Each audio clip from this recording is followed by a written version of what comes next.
Hey guys, before we start, a quick shout out to Alpha Dog Nutrition for sponsoring this podcast. Alpha Dog products are now available at dusupply.com, and you can use code ALPHADOG15 at checkout for 15% off and a credit for free shipping to try it yourself. Now let's get you to your podcast.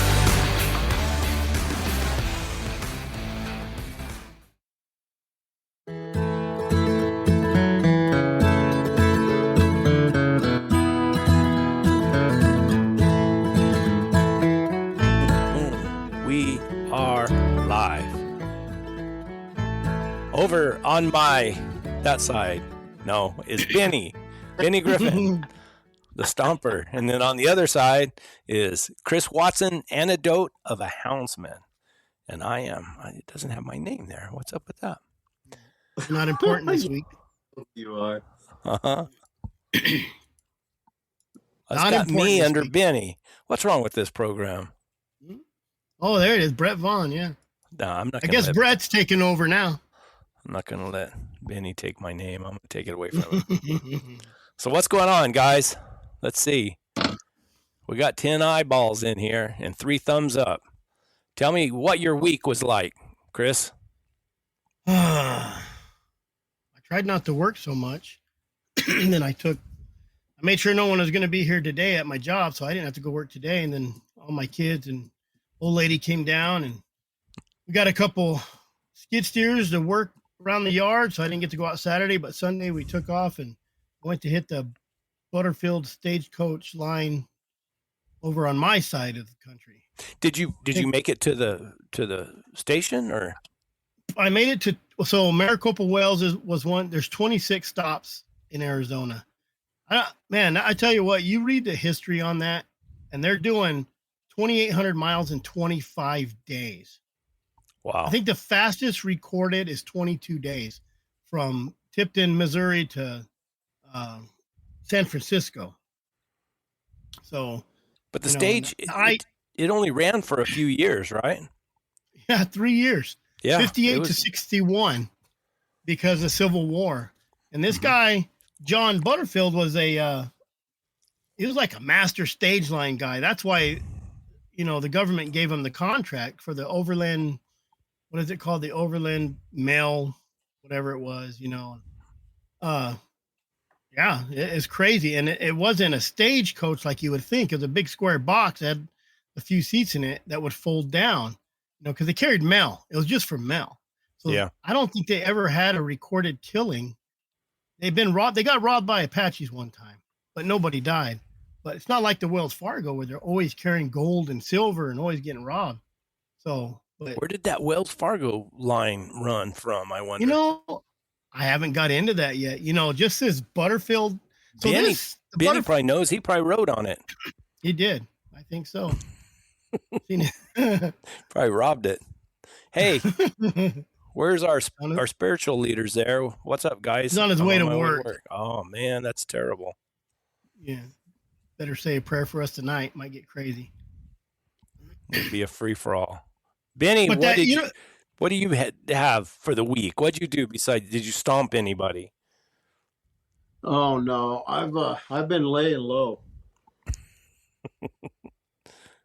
There he goes again. The minute he starts to talk, he freezes up. Yeah. Maybe it's not his phone. Maybe he's doing it on purpose to make himself look like he's freezing, so you don't have to talk. That's how I get incognito. You freeze? Freeze. Yeah. Doing the robot. Uh-oh. Snow hunters are in the chat.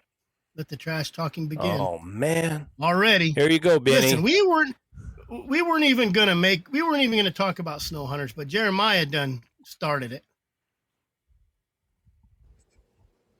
Hey, we got a guy who can. Benny? That's what we got tonight. Get your stomping boots on. Yeah. We have a guy that has. No. I went out this week to go to Cookstown, which is up from the Butterfield stage stop there by Cook's Peak and Fort Cummings.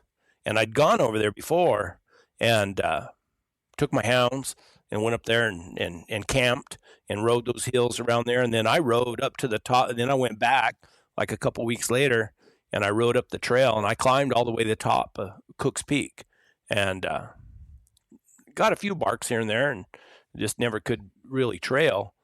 But then, when was it? It was Thursday? I think it was Thursday when I went up there to Cook's Town, an old ghost town. And my idea was to film it, you know, but I found this book in the library, and you can't check it out. But I copied it, took pictures of it with my phone, and then I read it in the video because there's some really cool stories.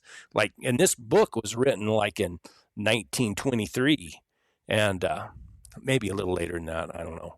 But anyway, one of the stories was this guy. He said someone made him mad. So it reminded me of Benny for some reason. Someone made him mad, and he shot the guy and shot his horse. In later days, he said he was sure sorry he shot that horse. But it was some really cool stories. So I just made the video and I told all the stories. And I thought it was pretty cool. But while I was there, I meant to film more of the town. Well, the dogs hit a lion track.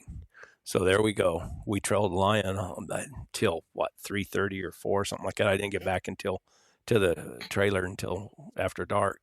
But it was pretty good. It was an older track, but the dogs did really good. So kind of messed up my filming about the town, but I'll trade that for trailing a lion any day. That's What's right. going on in the chat? Wayne wanted us to talk about maybe when our dogs got wounded. We were trying to get a vet on those. Kind of hard, but we can talk about a couple dog injuries and how we fixed them here later on. We got a guy from back east that came lion hunting on, and he says he has every respect for a southern hound hunter, southwestern hound For hunter. a dry ground lion hunter. Yeah, he said it was a tough. Johnny can attest to that. You know, Johnny said the same thing. Them back feet tenderfoot sons of guns, you know, they can't handle it. Here we go. Here comes the thumbs down. Just take it out on me. And then you got who else? Who just talked some last week? Oh, yeah, that was Wayne. Wayne wanted to talk about kind of how we took care of our dogs. We could do that later on. And then we got Zachary trying to start trouble. What is the best bear hunting dog? Plot. The one that don't chase a bear, chases lions. Did you ever run many bears, Benny? I asked you that before. Yeah, I did. Very short term. I had some good bear dogs. I bought them from Rick Dickerson when he quit bear hunting and went to lion hunting.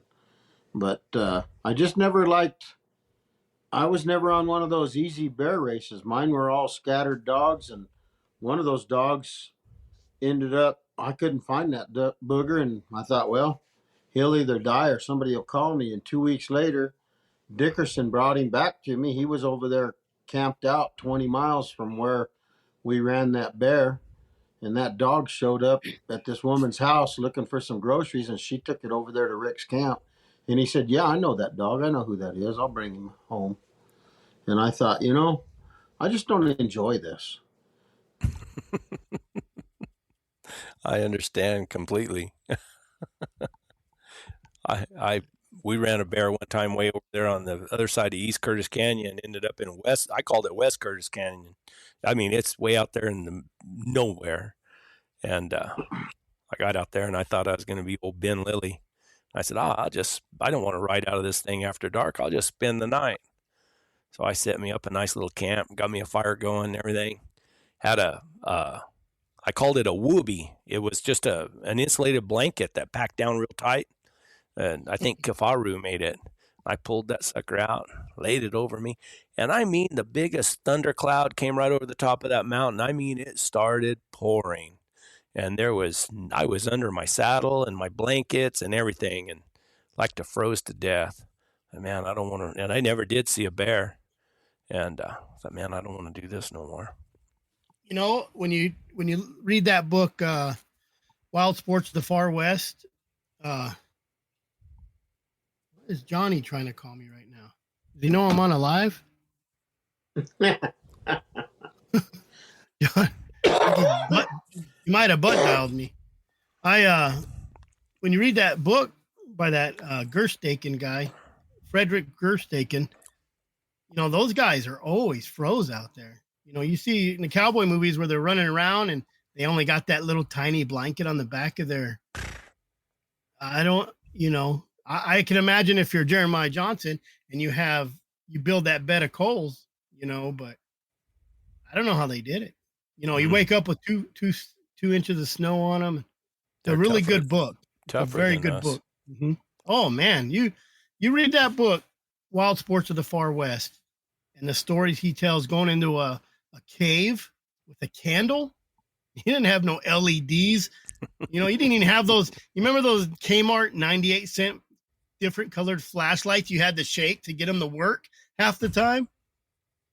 That's what I went into mines with. And you had 4 of them because he's afraid the one would burn out or just not work, So I get appreciate. People give me a hard time because the name of my other YouTube channel is Born 100 Years Too Late. But man, I wear a nice headlamp and I carry modern gear. I don't believe in that suffering. Troy says, "What is a NorCal hound chaser?" That's a houndsman in California that trees 300-pound coons. Because that's all that's legal. That's all that's legal. So tell us the guy that's going to be coming on, Chris. You talked to him? Yeah. So he had made a post, and he was over there hunting.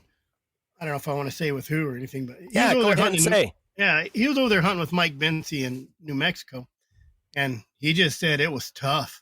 And there's all pictures of snow, and dry ground's pretty tough. You're just, but when you have to walk through snow, chasing stuff, I tell you that snow. We make fun of snow guys, but I've snow hunted where you're walking 3 foot of snow, 2 foot of snow, and you use muscles that you never even knew you had, But he said he had a lot of respect. He said he's ready to go home and get out of the mountains. I think he's from Georgia, but he made a big post about it. So I texted him, I messaged him and said, "Hey, you want to come on and tell everybody how great we are?" Basically, I don't know how tough it is. It ain't just tailgate the tree, So yeah, it's all hard. It don't matter where you're at. Well, and then here's a little fake book story. Is my cousin tags me in a post, and the guy says, "I hunt Unit 39. It's a tough unit. There's no lions here. Maybe there's 4 in the whole 100 square miles." He said something about hunt lions. My cousin tagged me, and I get on there, and the guy says, "Well, yeah, you can go hunt lions as long as you don't use dogs. That's cheating. You're lazy." That I can let stuff go, but I didn't. I said, "Lazy? What do you consider lazy?" I said, "Have you ever even followed hounds?" And I said, "You want to talk about cheating? Well, here's a little bit of cheating. So I said, how are you going to kill a lion? I let dogs go. I follow them around. In this kind of desert, you're not going to catch a lion. You're not going to. You're going to try to trail them. And if you're lucky to catch a track in this crappy, dirty, nasty soil, you might trail them. And if you trail them, the chances of you catching them is like 1 out of 100, 1,000. Horrible." I said, "How are you going to kill a lion? You're going to call him in?" I said, "So you're going to use a predator call, trick him to see he's going to eat, and then you're going to shoot him?" I said, "That sounds like cheating to me." I said, "Or are you going to glass him up? Are you going to glass him up and then shoot him from 1,000 yards away?" I said, "That's not fair." I said, "In order for it to be fair, you better run him down on foot and kill him with your bare hands, and then we'll talk about how I cheat." I guarantee it's a lot easier calling him in or glassing them up. Perception. In my area. Mm-hmm.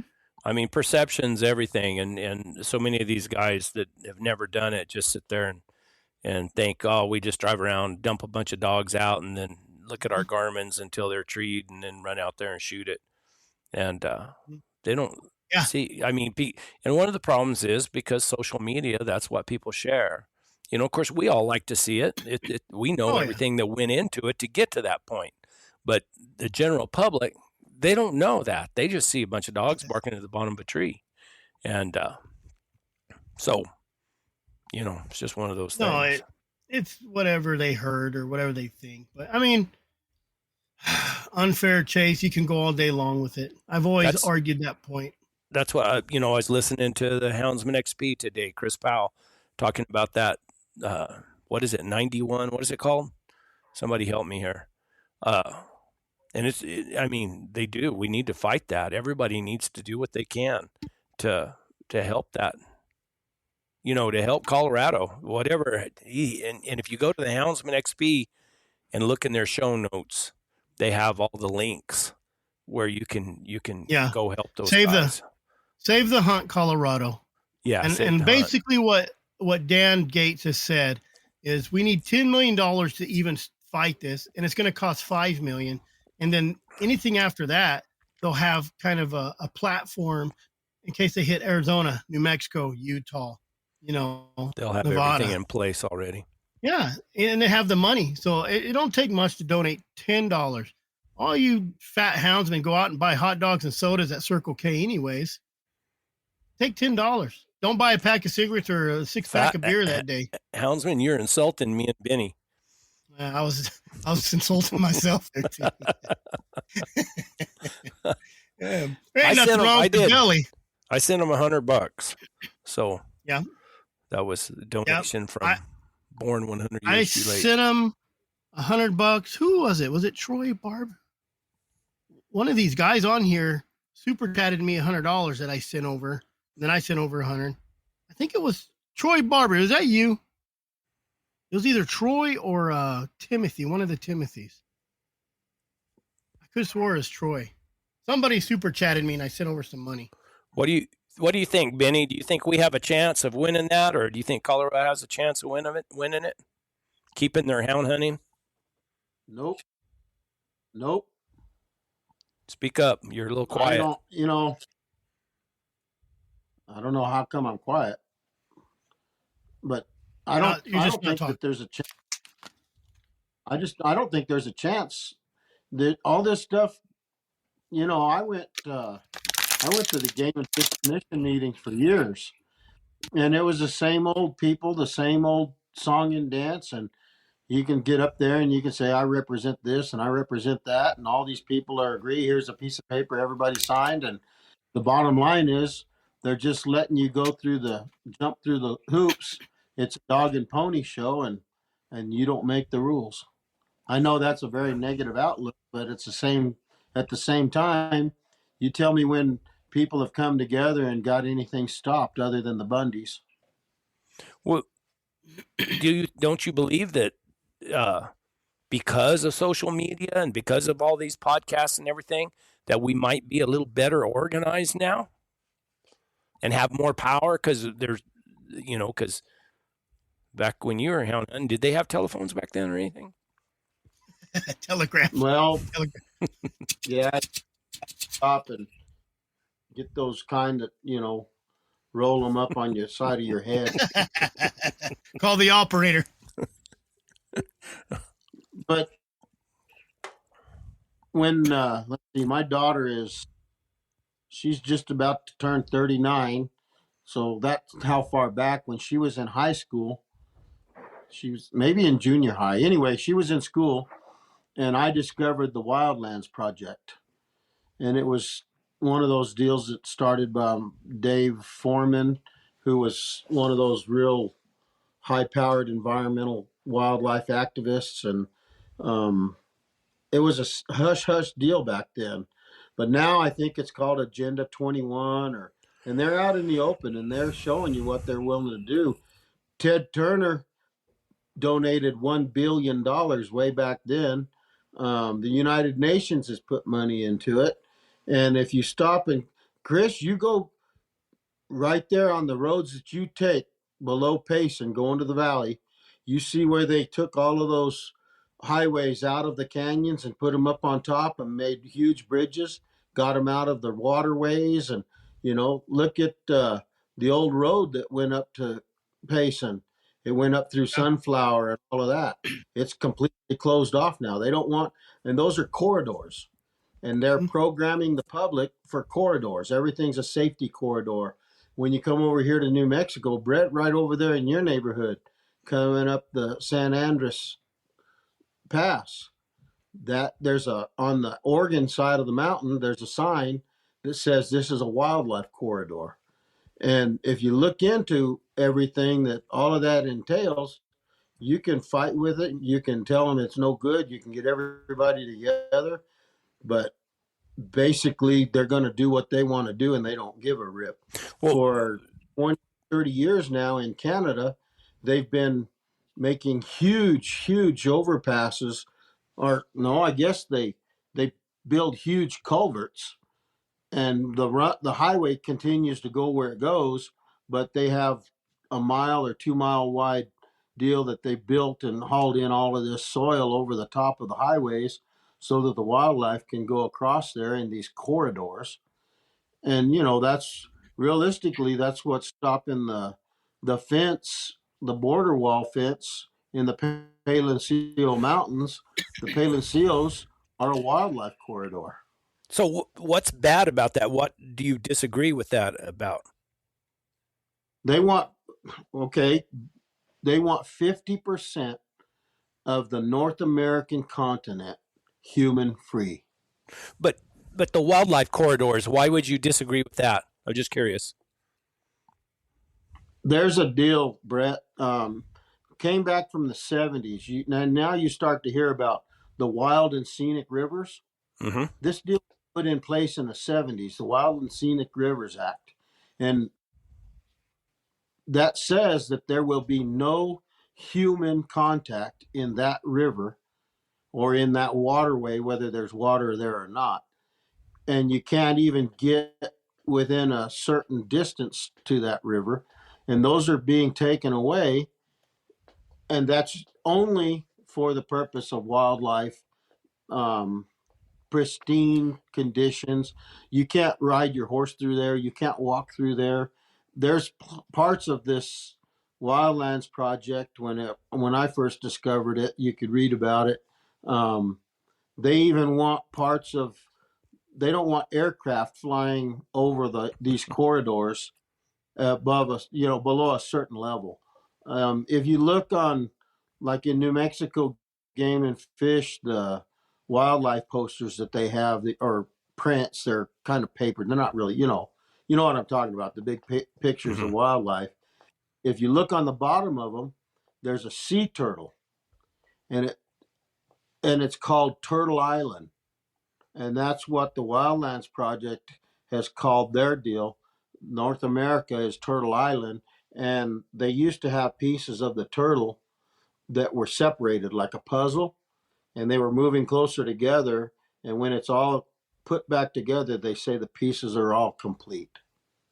And that's all. They just want it human free. And if you look at what they're doing to rural America, they're trying to put us all in a concrete jungle. And all of that has to do with worshiping this earth and these wildlife. So you think that those corridors is just a step towards trying to move us from ever being able to go into the woods or anything? That's what I believe, yes. Chris? Any comment I don't on know. that? You keep up with I'm a politics and stuff? I'm a little different on that. I think, well, I understand it's a death by 1,000 cuts, obviously, and what do they go after? I think they know that the houndsmen are a bunch of whiny babies and we're like a bunch of little girls out in the woods. You know what I mean? If the drama's out of control, there ain't a houndsman on here that can argue with the point that we're jealous, we're naive, we're big babies. We don't want you hunting in our area. You know what I mean? We own everything. So I think when they start chopping away, they took away trapping. Trapping's just horrible. You got a poor little animal stuck his foot in a trap. It makes a great picture for PR. So that's how they chopped that out. And no one cared about it. That was in the 90s everywhere. And then it just starts. So now houndsmen, there's not a lot of houndsmen as much as there are deer hunters or archery hunters or elk hunters or predator hunters. They chopped away at the predator, the competitions, to where you can't call it a competition, coyote competition. It's I don't know what they call it now. It's something else. They had to rename it. It's the same thing. Again. And then Let's see, I'm with, doing right here, but with everybody's froze and quit. oh, am I Tell froze? him I don't know. I can Benny. see everybody. Benny just talking to himself. Can you get YouTube on here? Benny, we can hear you. So, so with hound hunters, there's not a big group of us that are going to stick together.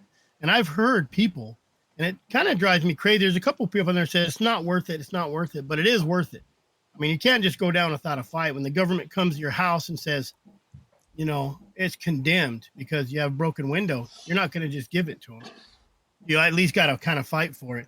And I think if in Arizona in 2000, I believe 17, 2019, 20, whatever, a couple of years apart, they did the same thing. They came in 17 and tried to get rid of hound hunting because they got the pretty little animals and don't shoot the cats, you know, and we kind of pushed them off. And then they go to the next state, but they're just testing the water, you know.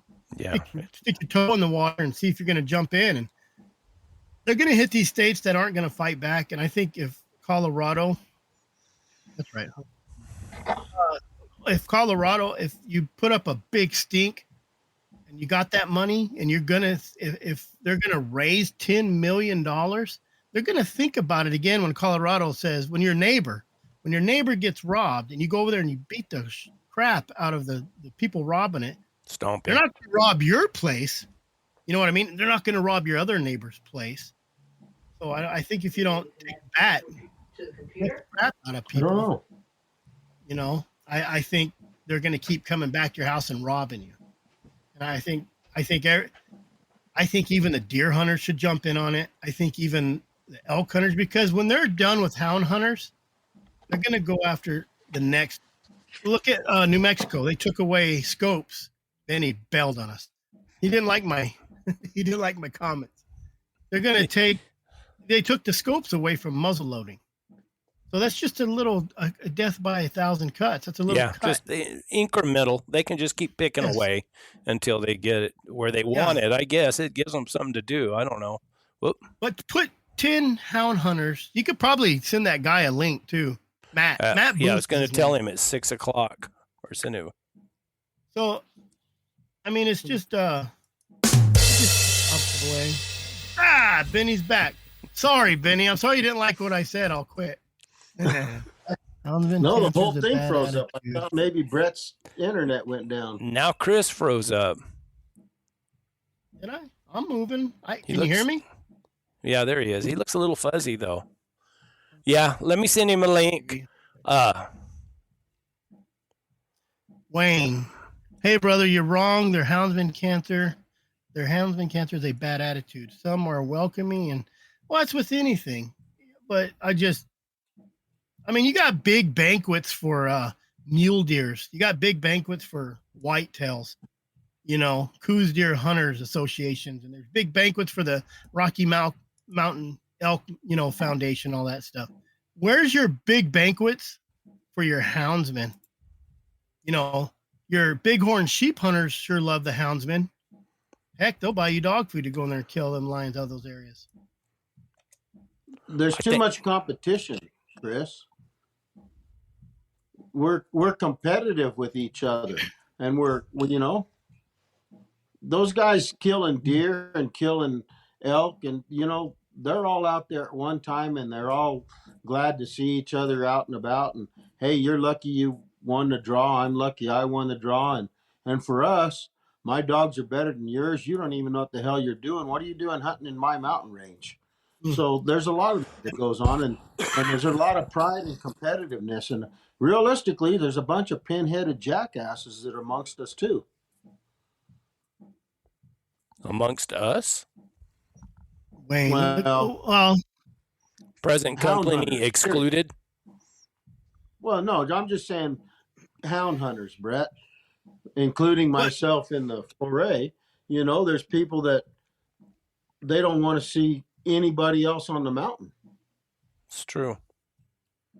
It's true. So, but we're not in that big archery deer hunting groups, and we're not in that. I'm not the big elk. Maybe there's just as much drama. I know there's drama. There's going to be drama, public land, and all that crap, you know. But what is he, Wayne? I can't stand off-putting asshat. No reason to be selfish with what we have and then turn around and be surprised that we're misunderstood. He's talking about Benny. I hope so. Okay. I don't know. I heard our guest. I thought he came into the green room. His opinion on it. Hey, let's do this real quick before I bring him on. I forget to do this all the time. Yeah, you better. I forget. And I'm sorry, guys, but got to pay the bills, man. Besides that, I paid somebody to make this for me.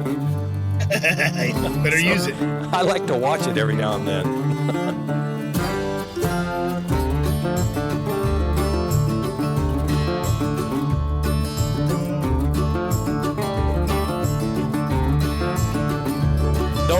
Don't ask.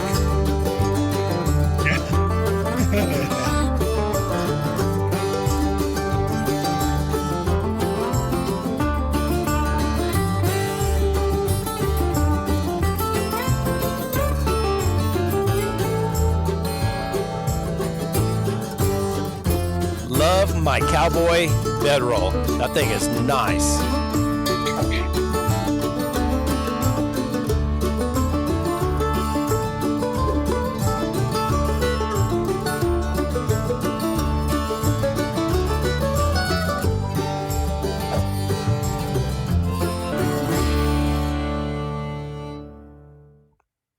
And everything is brought to you by W Hunting Supply. I haven't had them added yet, but they're helping us out. They're helping me out with my interviews that I'm going to do. They're going to help out with these live deals. So if you need anything for your hound, go to W. They're supporting us. All right. We are joined now by Mark Booth. Mr. Mark Booth. Good evening, everybody. Good evening. How are you? I'm good. How are y'all? We're doing good. Good. Thanks for having me on. We're going to turn him down just a little bit. We got you a little loud. See if I can do this right. He's on a phone. Those phones really pick up good. Yeah. So where are you at? Where are you at, Mark? Yes, sir. Where are you? I am in South Georgia, down close to the Florida line. Is that you born and raised down there? Yes, sir. I've lived in Lakeland, Georgia my entire life. I built a house next door to my parents. I didn't go far from home. What do you do in Lakeland, Georgia? I work in the town down the road from us. I actually do anesthesia for a living, so I put people to sleep. No kidding. Yes, sir. Boy, would I love to have a teammate like that. Be handy to have around. Can we get a little bottle of that? Yeah, I hear you. I get that asked a lot of me, I promise you. We could use some for Benny every now and then. He gets a little angry. I could knock him out. We need something in a spray bottle so his first wife can just walk by and kind of spritz it above his head. I wish it was that easy sometimes. What do you hunt? Do you have hounds? What's your story down there? Oh yeah, I grew up deer hunting with hounds. My dad had them. I've been dog hunting for 40 years now. I just turned 40 last year, so I've been doing it my entire life. Wow. I've got 10 head of running walkers out in the kennel now that I deer hunt with. And I started Southern Hound Hunting Magazine. September will be 6 years ago, just something I was kind of passionate about. And started a dog hunting magazine dedicated to anything you can hunt with hounds or dogs. Cool. So I've kind of expanded my knowledge a little bit since I started the magazine from just deer to a little bit of everything. What that deer hunting with hounds, that's kind of a social event, isn't it? I mean, a bunch of guys get together. Yeah. Go through it. Let's go deer hunting. So, all right. So what we'll do, 2 or 3 of us, my daughter included now, she's 11. We'll get up, meet at the Huddle House here in town, a couple hours before daylight, eat breakfast, and we'll head to the club. And we're lucky. Our club's about 18 minutes from the house. And we'll hit the dirt roads. We've got some really great roads in our club, and we'll have a track light out on the side of the truck, and we'll look for what we think's a good buck track, fresh on top of everything. And everybody takes their kind of roads, whatever hadn't been looked yet. We're talking on the CBs, keeping in touch, and we'll get out and drag our foot in the dirt on a good track that we want to try later in the day or first thing, depending on whose turn it is. And then once daylight hits, we decide which track we want to try, which block of woods we want to turn out in, and whoever's got the track turns out first usually. And we use trail dogs. Most of us have a good dog or two that's really cold-nosed more than the rest. Turn the trail dog out on the track, let them get it kind of started going. And once we can tell it's getting a little hotter, and it's usually 200 or 300 yards off the road, we'll start adding more dogs to the pack. And most of the time, it's anywhere from 5 to 8 dogs for the most part. And just like anything you hunt with hounds, you can tell by the barks, they're getting hot on this trail. And then what we call jump, when they've got that deer out of his bed or up on his feet running, barks change completely. The whole pack's barking. It's just a loud chorus of hounds singing. And then the race is on. So when we've turned out, we hunt out of our trucks primarily. Guys will get around the block, say we're hunting in the Laney block. Guys will be on the Carla Joyce 2-path. Guys will be on the Beehive, John Road, and the Claudy Road, trying to pick a spot where they think this buck's going to cross the road, and hopefully they get a shot. So a lot of times when you've done it as long as some of us have, deer are going to cross in a lot of the same kind of areas, but it doesn't happen all the time. So if it was 100% kill every race, it wouldn't be called hunting.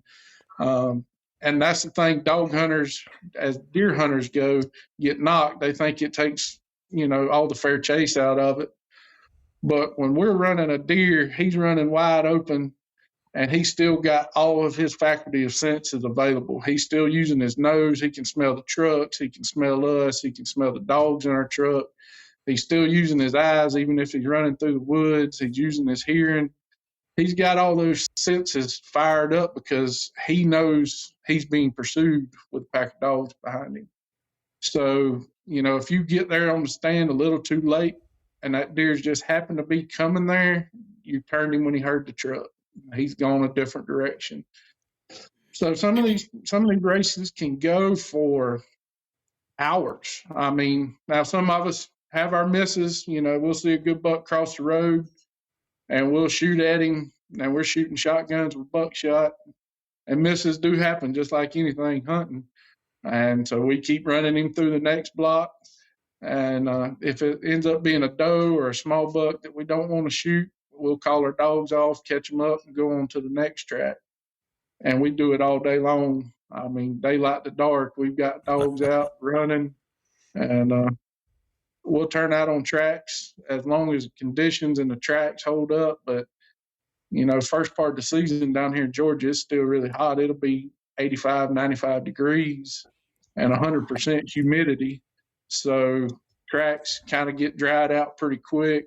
And so we'll cast in areas, where there's some water, think there's a good buck laying, and let our dogs free cast and hunt one up for us like that if, we're tired of turning on tracks. So it's a big time. It's definitely a social event. There'll be 15 to 20 of us there.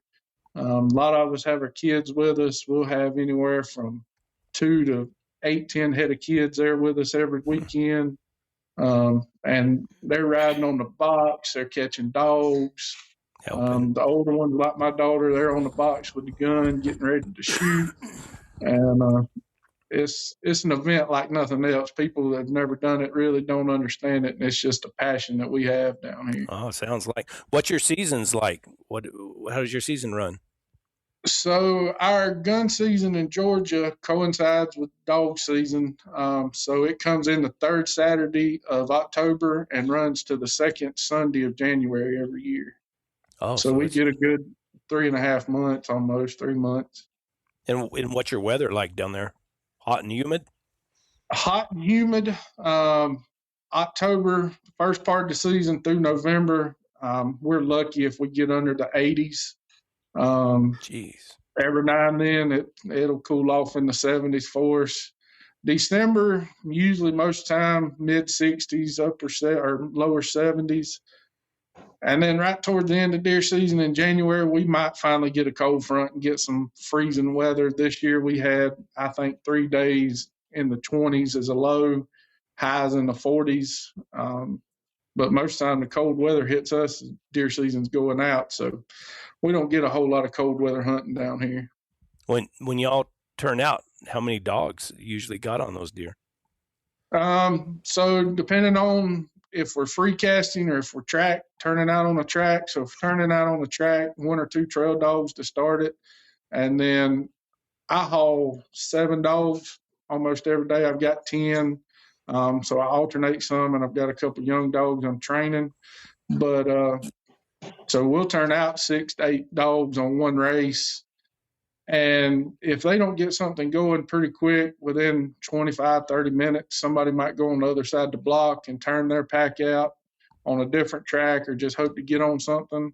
And the dogs will pack together. They'll hear that other pack if they jump and go to them. So we've had as many as 15 or 20 dogs on one race. And still, even with that many dogs, deer going to be anywhere from 100 yards to 500 yards ahead of them. That deer knows where he wants to go to escape, and the dogs are chasing him. So they still have a pretty good chance, even with that many dogs behind them. A lot of deer get away. I mean, what's your success rate, you think?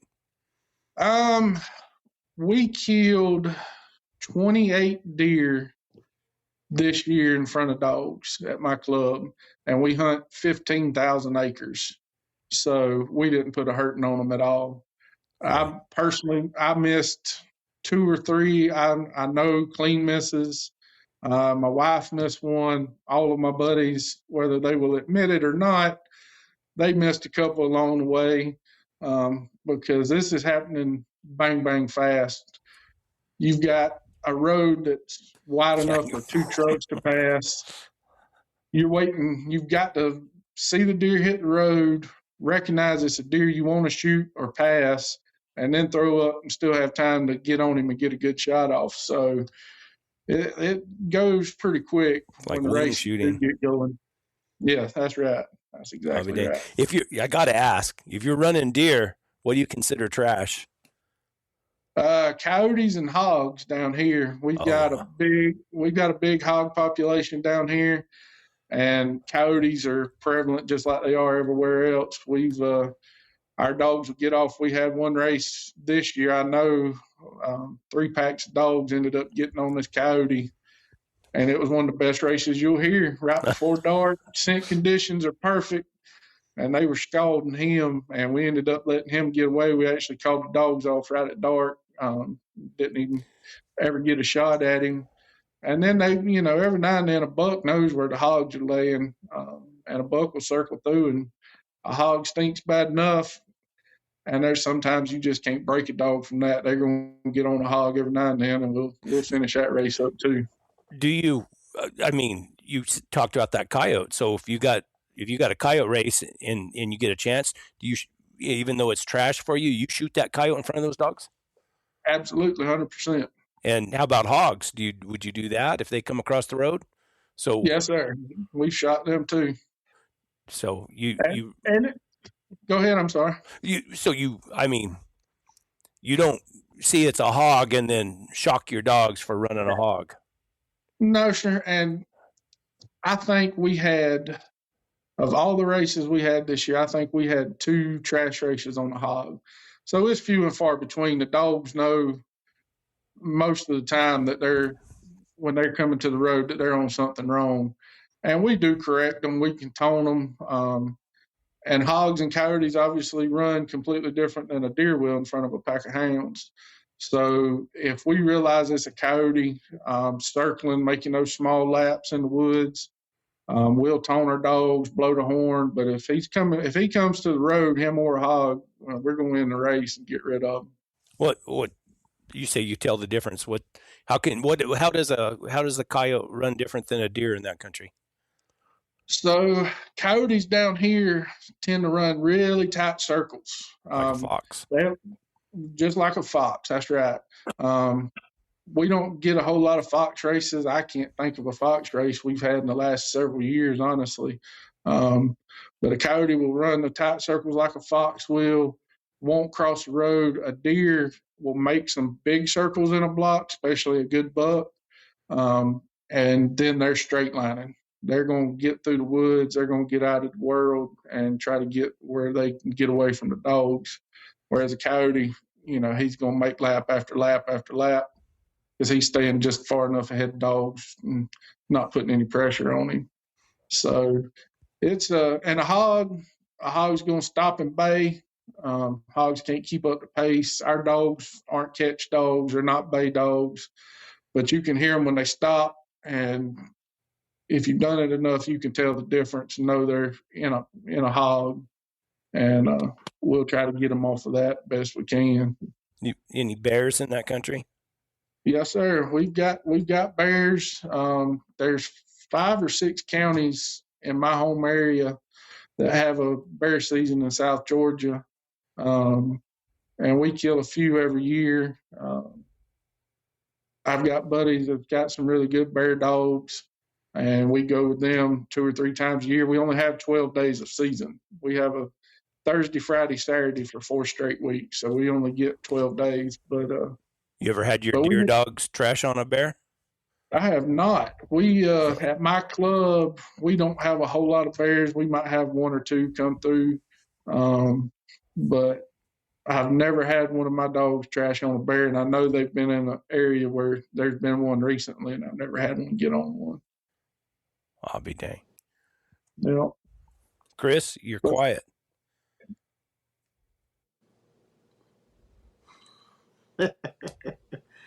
Uh-oh. He's muted again. Your lips are moving, but nothing's coming out. It's not my fault. I don't think I muted you. Did I mute you? Maybe I did.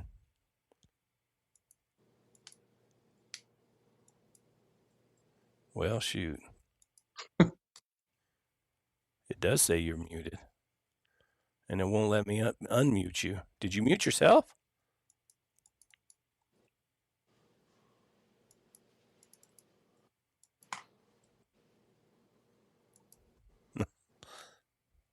Chris, I'm sorry.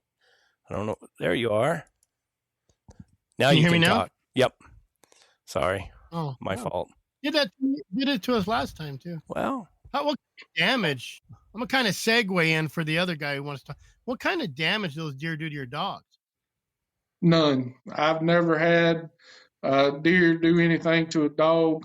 They've run in on a wounded one, that we've shot, and they'll bay a wounded deer.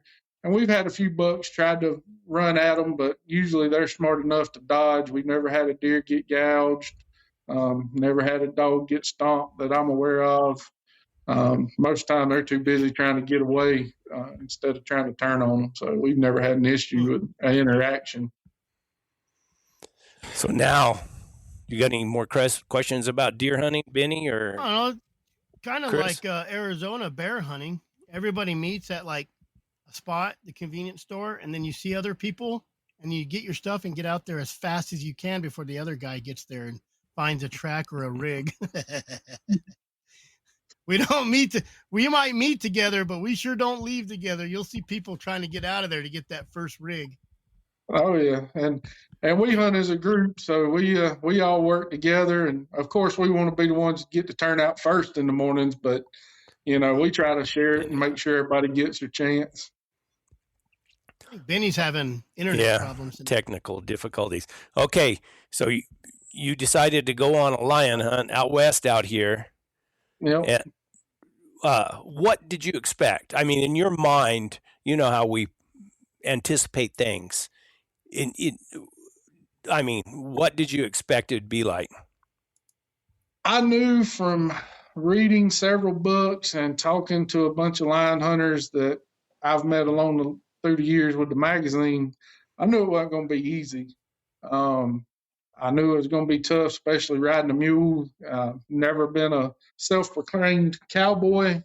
Not a whole lot of riding opportunities down here for me, but I knew the altitude would get me because, heck, we're right here close to the coast, Florida and Georgia, and we live at 300 or 400 foot of elevation. Y'all got a lot of air down there. We got a lot of air. So I knew it was going to be the hardest hunt of my life. I talked to my outfitter about it 2 or 3 times. Like I said, talked to some guys that had done it before. So I knew it wasn't going to be a cakewalk.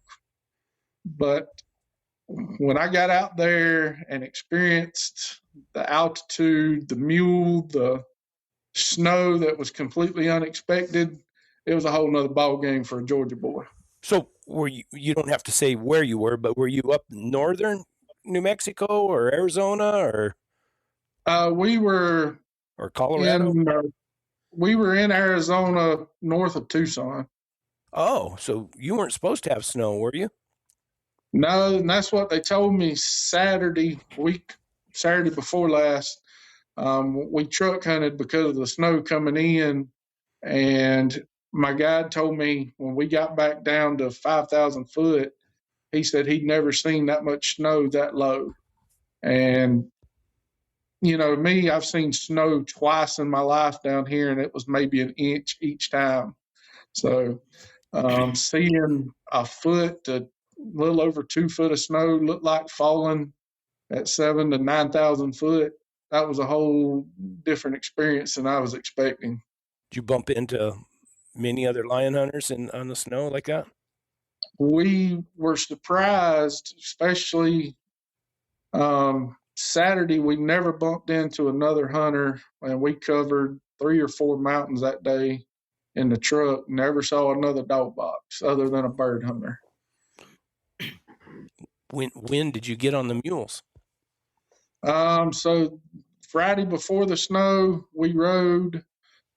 I think we rode 9 or 10 miles Friday, and got at the top of a saddle, cut a subadult small tom track, and dogs got on him and kind of got to go in a way that the guy didn't want to go, so he walked through there and got him called off. And actually a friend of his called and had a good line tree about 2.5 hours away from us, and we were going to try to hotel and get to him because it was still early. It was before lunch, and his phone died. The other guy's phone died at the tree, and he didn't get the message that we were coming. And by the time he got his phone charged up for a call and we got signal again, he'd already let the line go. So that kind of wound up our day. We were already kind of back at the truck at that point. And then Sunday, we went back to the mules after the snow had finished, and did a mule hunt on Sunday. It was hard, I'm sure. Was it, much harder than you anticipated? Yeah, you know, I talk to people, and I tried. I'm a big boy. So I lost 50 pounds since I booked this hunt last year. I've been running, going to the football field and running stadium steps, doing 2 or 3 miles a night, trying to get in shape. And there's nothing I can do down here to prepare for the elevation and snow, obviously. But the riding part on the trail, that wasn't too bad. The snow was a little rough. The cold didn't bother me. I can handle cold. But once we finally cut the cat track, and we got on a really good tom just by the track, and I'm going by what my guide said and my own eyes, it was a really nice track. We were probably 8 miles or so into the trail, and we crossed the creek probably 17 or 18 times back and forth, winding up the trail. And that was kind of a daunting task for me as somebody who hasn't ridden any kind of equine animal a whole lot in my life, and I probably should have anticipated and practiced a little more, got somebody to let me ride a mule somewhere. So the mule, knowing that I wasn't as confident as I needed to be, him being a little stubborn, that was a struggle for me. But then when they got on the cat, the excitement hit me. And then we started sidewalling a mountain with my guide going out, cutting a trail, and me trying to lead a mule across the side of a mountain at 7,500 to 8,000 foot. In all that fresh snow, that was a task that was very daunting to me. It's something I've never done before. Benny can attest to that snow. It doesn't help, does it, Benny?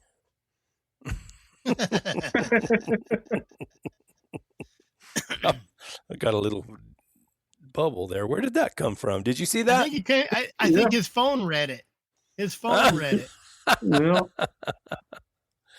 Yeah, that's something. I mean, and that lion, I mean, where was he heading? Well, he was heading up a rough old mountain. Yeah, he'd cut across that saddle and went down the side of the mountain and went into a canyon. And by the time we sidewalled and got to the bottom, the line had looked like went to the back of the canyon. We thought the guy initially thought they were treed, but they'd made a loss in a bunch of mud where the snow had melted on some rock. And by the time we got there, because I slowed us down, I'll admit it, it took me forever to get that mule and myself across that mountain. And I think it was like 3/4 of a mile, so the distance wasn't that bad. It was just that terrain that I'm not used to, and having a mule fuss and fight with me trying to pull him. But by the time we got there, the dogs kind of got back on the track and went probably another 3/4 of a mile back up the opposite ridge to a rock face, and the snow had melted completely around that, and there was nasty mud, and the dogs just kind of lost it in that scenario. And at this time, it was 3:30, and I think we were 10 or 12 miles from the truck. And my guide made the decision based on my abilities and the time frame to kind of call it that day and try to get back to the truck by dark. Do you have an easier ride back to the truck? Did y'all take a shortcut or the same way? The trail that we were on, from what I was described, was kind of a figure 8. And when we cut the track, we were kind of at the middle. So we had to ride and walk, pulling a mule up 2 different ridges and going down both, which to me was just absolutely brutal. I mean, trying to go straight up with, my foot slipping on rocks and slipping in the snow. And I'll be honest, my mule got his foot caught in a log in the fork, had a fork on it, and his foot got caught in it. And he went to pick it up, and he hit me in the back of the kneecaps with the log, knocked me face first. Mm. And then he kind of stepped all over me as I'm wallering there trying to not roll off the side of that mountain. So I was just kind of beat, and I've always been a competitive type, played sports, super competitive. And I realized that I had met my limitations. I realized that I was way out of my depths on a hunt like that in that kind of conditions. So see Benny, how easy that snow hunting is. Mm-hmm. I can have all that fun and not have to deal with the cold and the wet. you can deal with rocks and tripping and all that good stuff without the snow. Yeah, and if you're on the buddy system, sometimes you can watch your buddy fall off his horse and do a cartwheel. I can do tricks. Yeah. Hey, but tell me, you haven't rode before. How did just riding make you pretty sore?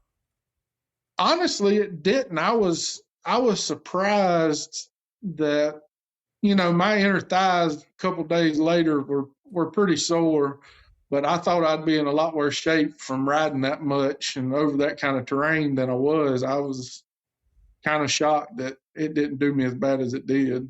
So, was it the just the lack of oxygen and the steepness of the country that got to you mostly?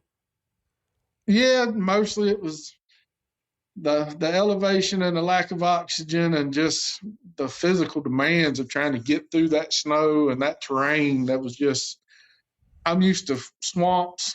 I've gone through waist deep water down here before, deeper, chasing animals and dogs, and but we're at sea level pretty much, and I can handle the thickest stuff down here, but that terrain up there was just something I've never experienced, and I realized I got to do a lot better training before I try something like that again. I think the only way you can train for elevation is to get into elevation. That's right. So or wear one of those masks all those people wear to just limit my oxygen availability, and go running with that down here. I got to ask you while it's on my brain. You said swamps. Do you guys got alligators down there? Absolutely. We've got plenty of alligators. That scares me. We encounter several alligators every deer season, and of course plenty of moccasins and rattlesnakes and rattlesnakes too. Everything. Oh yeah. How about your dogs? Do you get them eat? I've lost one dog in my life to an alligator. I've had several bitten by snakes. Most of the time it's a moccasin, and I keep some drugs in the truck and treat them. I've never lost a dog to a snake bite, thankfully, but I've lost one to an alligator in the past. Moccasin bite worse than a rattlesnake? Not really. They tend to swell up a good bit. They do get pretty sick, but with the combination of drugs that I keep in the truck, long as I can get them out to race, and they'll usually, every dog I've had bit finishes the race, believe it or not. He'll come out and his leg will be swollen, face will be swollen wherever he got bit. And I give them 2 or 3 different injections. And you give dexamethasone? Give them dexamethasone, actually give them a little epinephrine, and give them Benadryl, and start them on an antibiotic. Yep.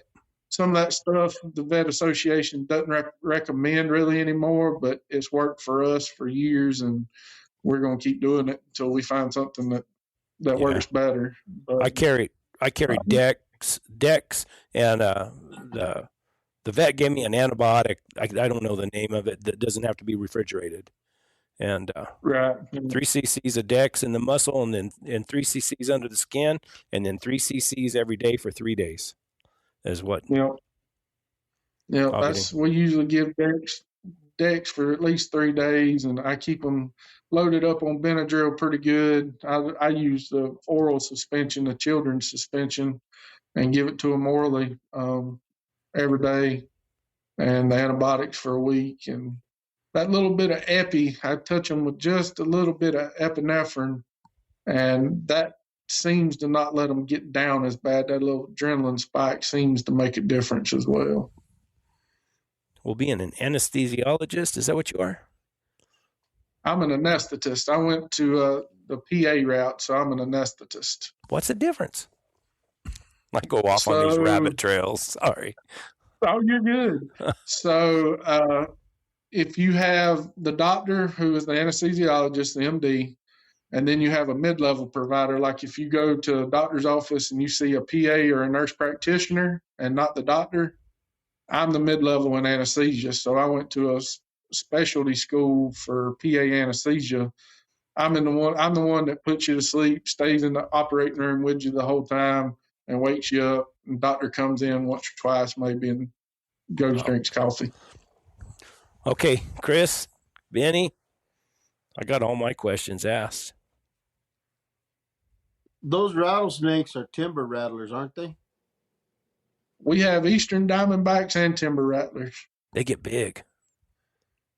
Yeah, we actually got a Timber Rattler in December this year, which is still kind of late even for us with our weather, that was about 5 foot long. So it's a pretty good sized Timber Rattler.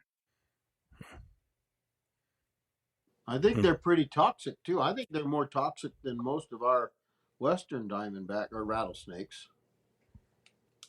Now, the Easterns are pretty bad. I've seen a few dogs that didn't make it with a rattlesnake bite. None of mine, thankfully, but rattlesnakes seem to do the dogs worse than the moccasins do down here.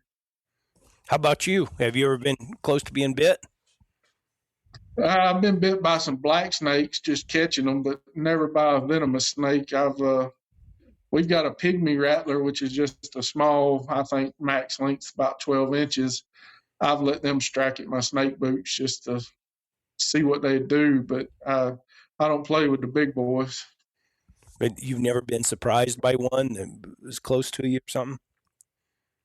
I have been surprised by plenty. I've walked up on several moccasins laying in in the oak leaves or in the swamp floor, just kind of dry, and they're dark black, green. They blend in, and you'll see that mouth open, and you see why they get their name Cottonmouth, because all you can see is the white and the fangs popping out. And a lot of times like that during snake season, I'm carrying something on my hip to go ahead and take care of them if I wind up on them.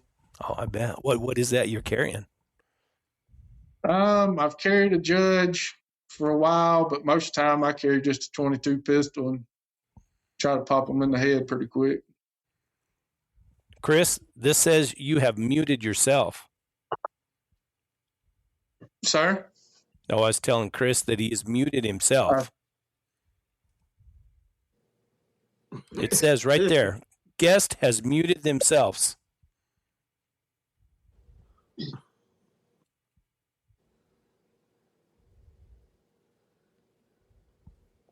That's what it says.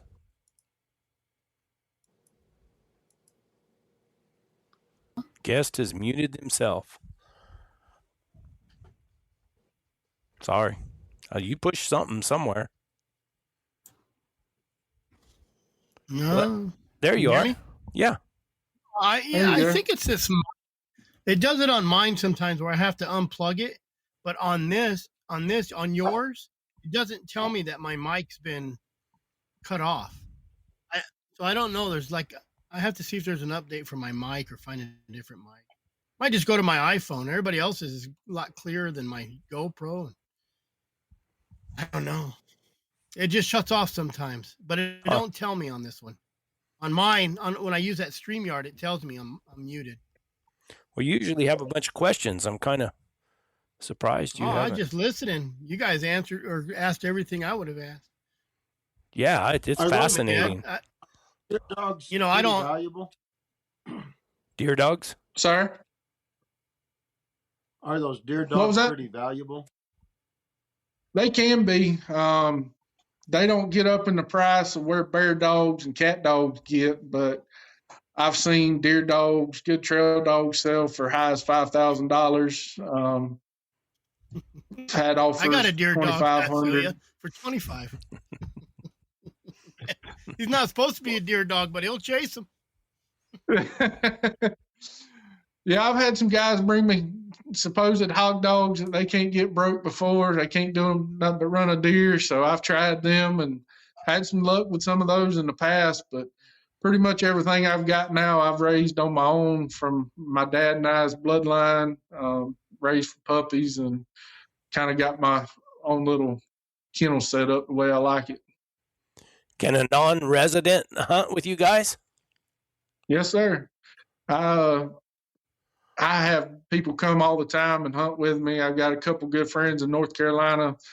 They've kind of started a tradition the last couple of years. They come the last weekend and hunt with us, and because their deer season goes out the end of December, and so they come hunt with me the last weekend of our season. So, yeah, non-residents can come, and we have a little guest fee. It's like $20 to bring a guest to ride with us, but that's nothing. So. But they can shoot a deer? Oh, yeah, absolutely. What Mhm. you said that you seen a deer dog sell for 5,000. Yeah. What makes a $5,000 deer dog? What qualities did he have that? A good cold nose that can take a 10 or 12 hour or older track from a dirt road, long legs where he can push one, and a good head on him that makes him easy to handle. Because after seeing Arizona and out west and all the land expanse, which, if you hear about that all your life, how wide open the West is, even though we have 15,000 acres that we lease for our club, we're still surrounded by a couple still hunting clubs that we have great relationships with, but we still don't want our dogs on their property. Yeah. So we want a dog that's got a good head, that's either tone or horn broke, so you can stop them when you need to, keep them off other people's property. And that entails the difficulties that deer dog hunters are facing across the Southeast right now, is boundaries and, being able to get your dogs off other people's property. So that's a big thing we look for now, is a good dog that's broke, where we can blow the horn on the truck and he'll come to the truck, or you can tone him with the e-collars and get him to stop and come to you, and instead of being hard-headed like they were when I was a child, and if you're ever going to get him to stop. You think so? I mean, if they got a deer up and going, and they're going into one of those other hunting areas, is it pretty hard to stop them? I would imagine. It's really not, because we've got one block that's actually ours that's on our club, but there's not a cutoff road on the other side of it. So we never intentionally turn out in that block, but every other block has a cutoff road. So before it gets to private property or the next club, we have a road where we can cut our hounds off.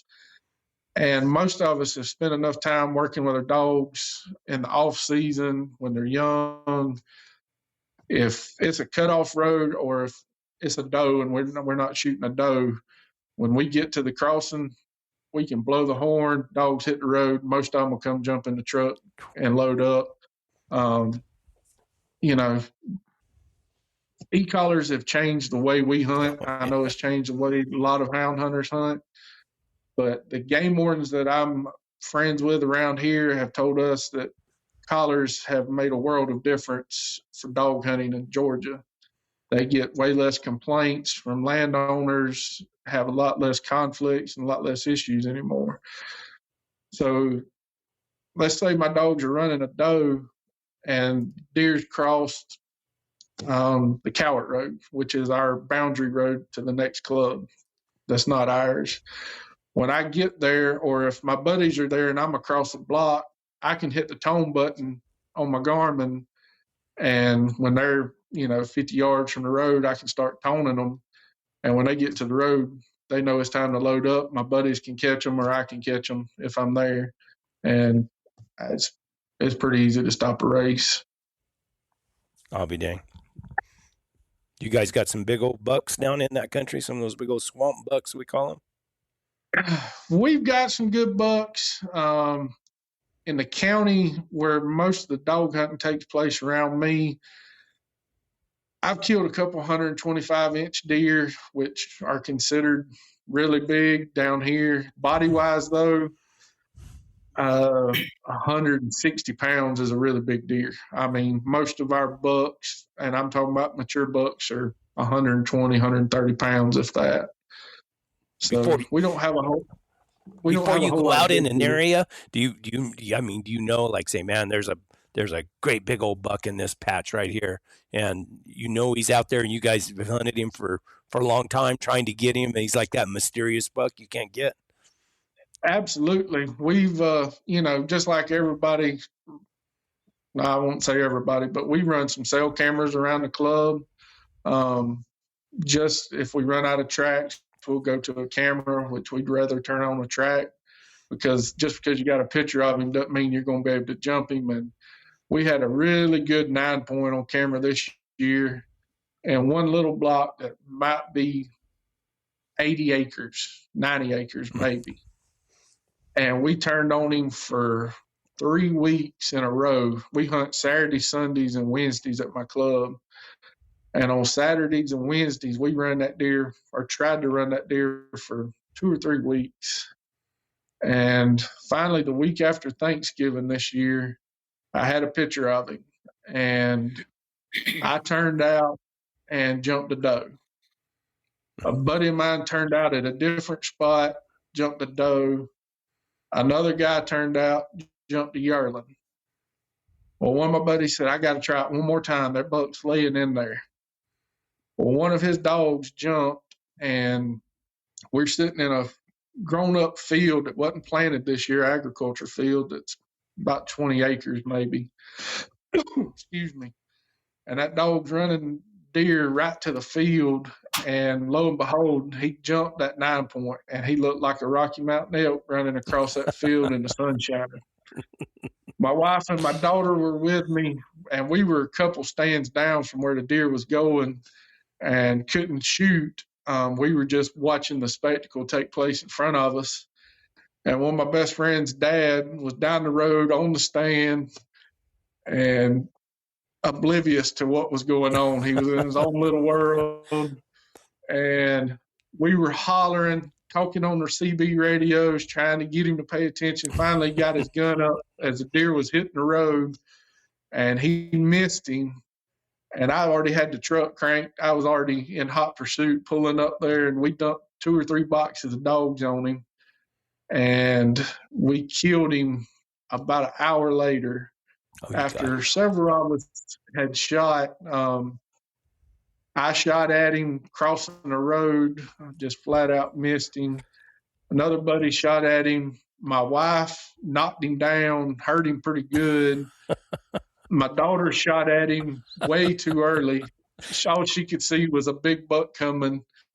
She made safe shots, but she just got way too excited, couldn't stand it.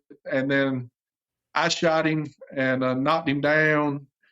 My wife had already slowed him down considerably, and he made it about another 80 yards down the road, and my buddy's dad that had missed him to start with finished killing him, and we let him claim him, and he's getting him mounted. He was a very fine buck for down here in our area. So we get those, and most of the time they do get away. One like that, we don't get that many shot opportunities on, but it was just our day for that deer. I bet that was exciting with everybody shooting at him and everything.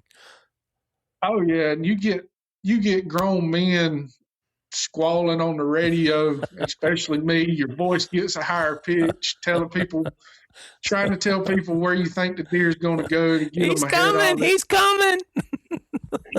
Yes, sir. And you're burning, rubber on dirt roads, giving it the gas and getting these trucks up to 50 or 60 miles an hour on the dirt roads, trying to get on a stand, trying to get ahead of him, and to see.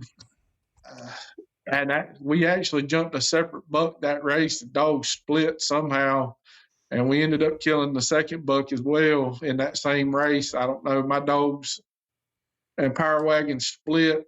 Some of his stayed with the big buck, and some of mine and some of his jumped another buck somehow, and we ended up killing him too on the same race. So that's fun times when it gets like that. Oh, I bet. How many tags do you get? I mean, how many deer can you take? You can kill 2 bucks and 10 does in Georgia. And wow. I honestly have never killed 10 does. I've never even come close. And we usually only kill maybe 5 or 6 does a year on our club. That everybody's there to listen to their dogs run and try to kill a big buck.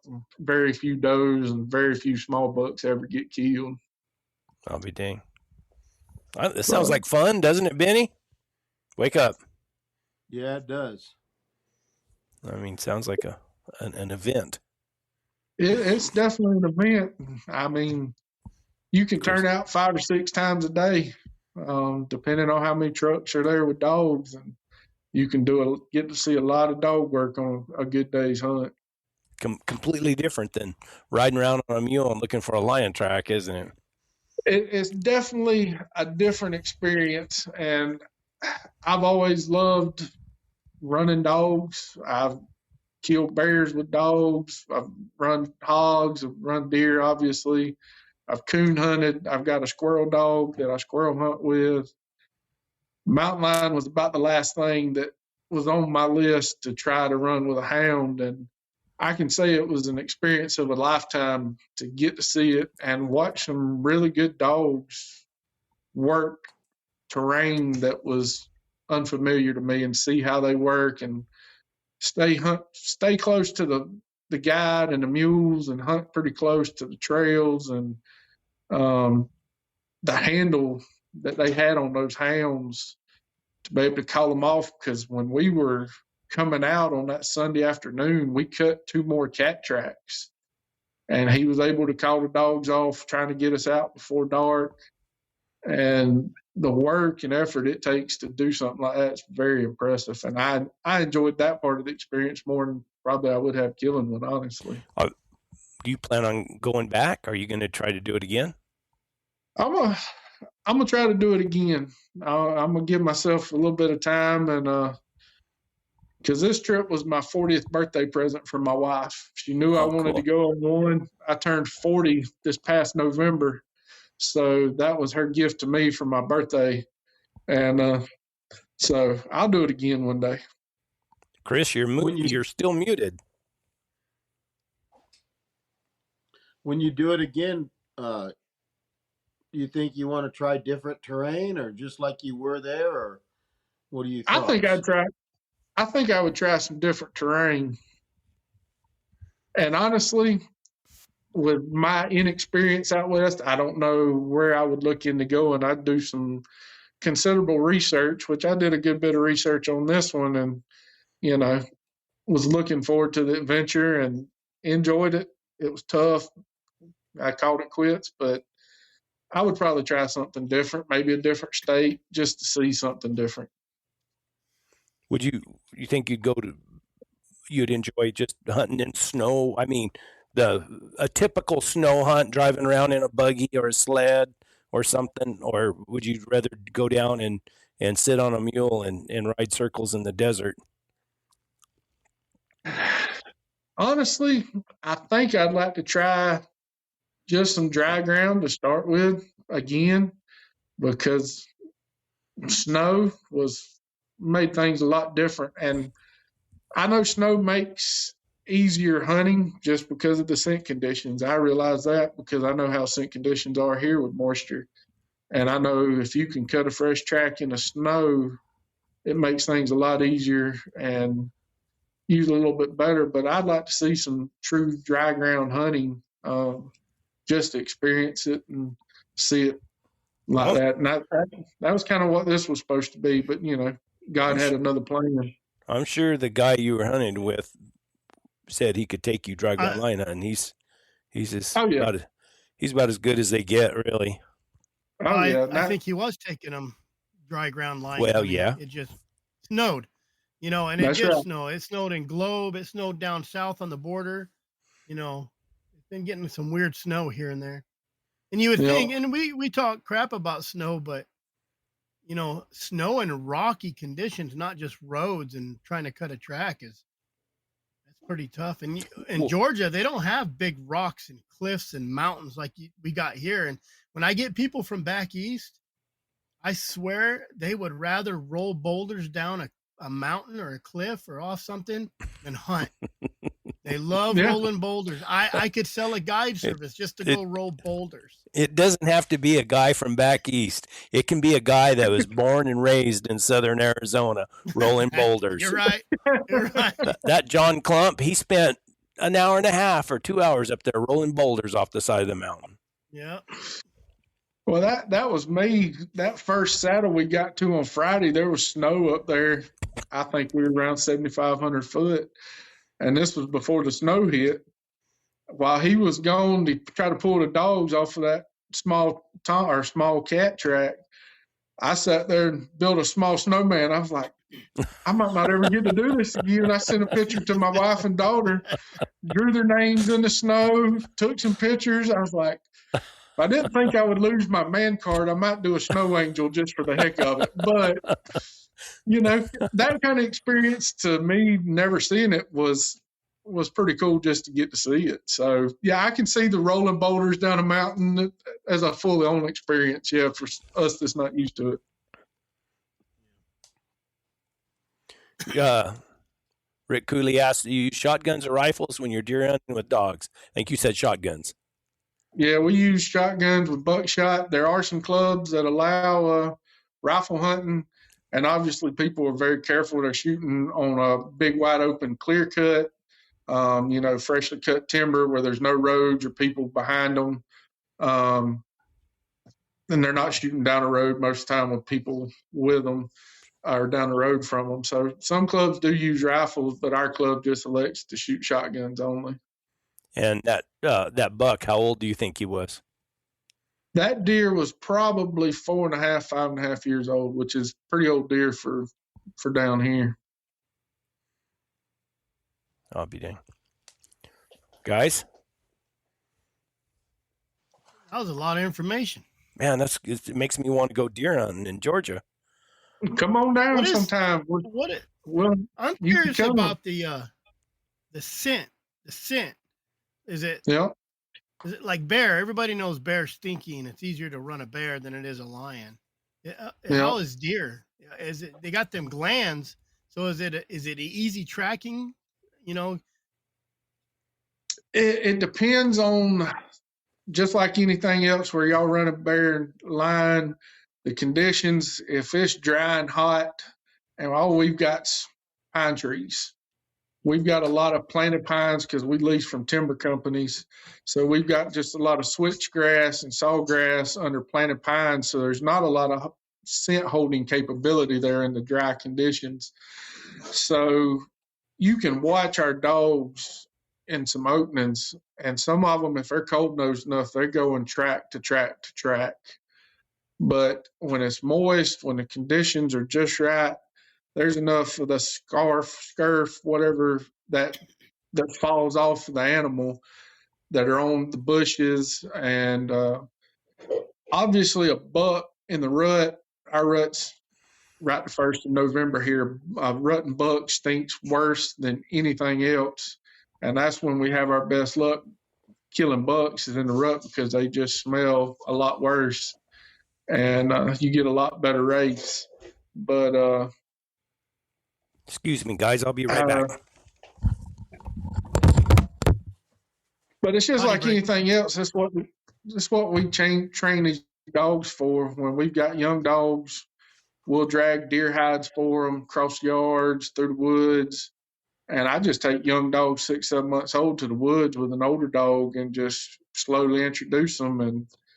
And they just take to it, just instinct, just like a dog's supposed to.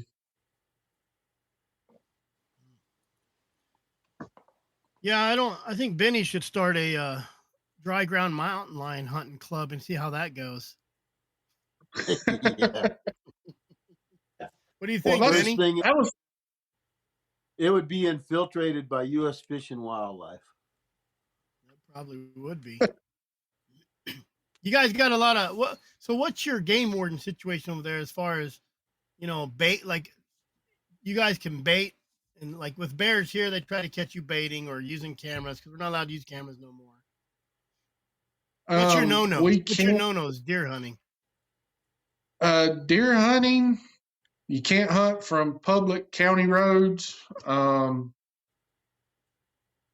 hunt off of the highway. Do you guys rig? So, no, we don't rig, but we can turn out. So, we've got dirt roads that intersect our club that are county maintained. They're not the private timber company roads. So we can turn out on those. Like, we find a lot of our tracks on those, and we'll turn out. That's fine, but you can't have a gun on that county maintained road. So we can't do any shooting there. We can bait. Deer baiting is legal. Cameras are legal.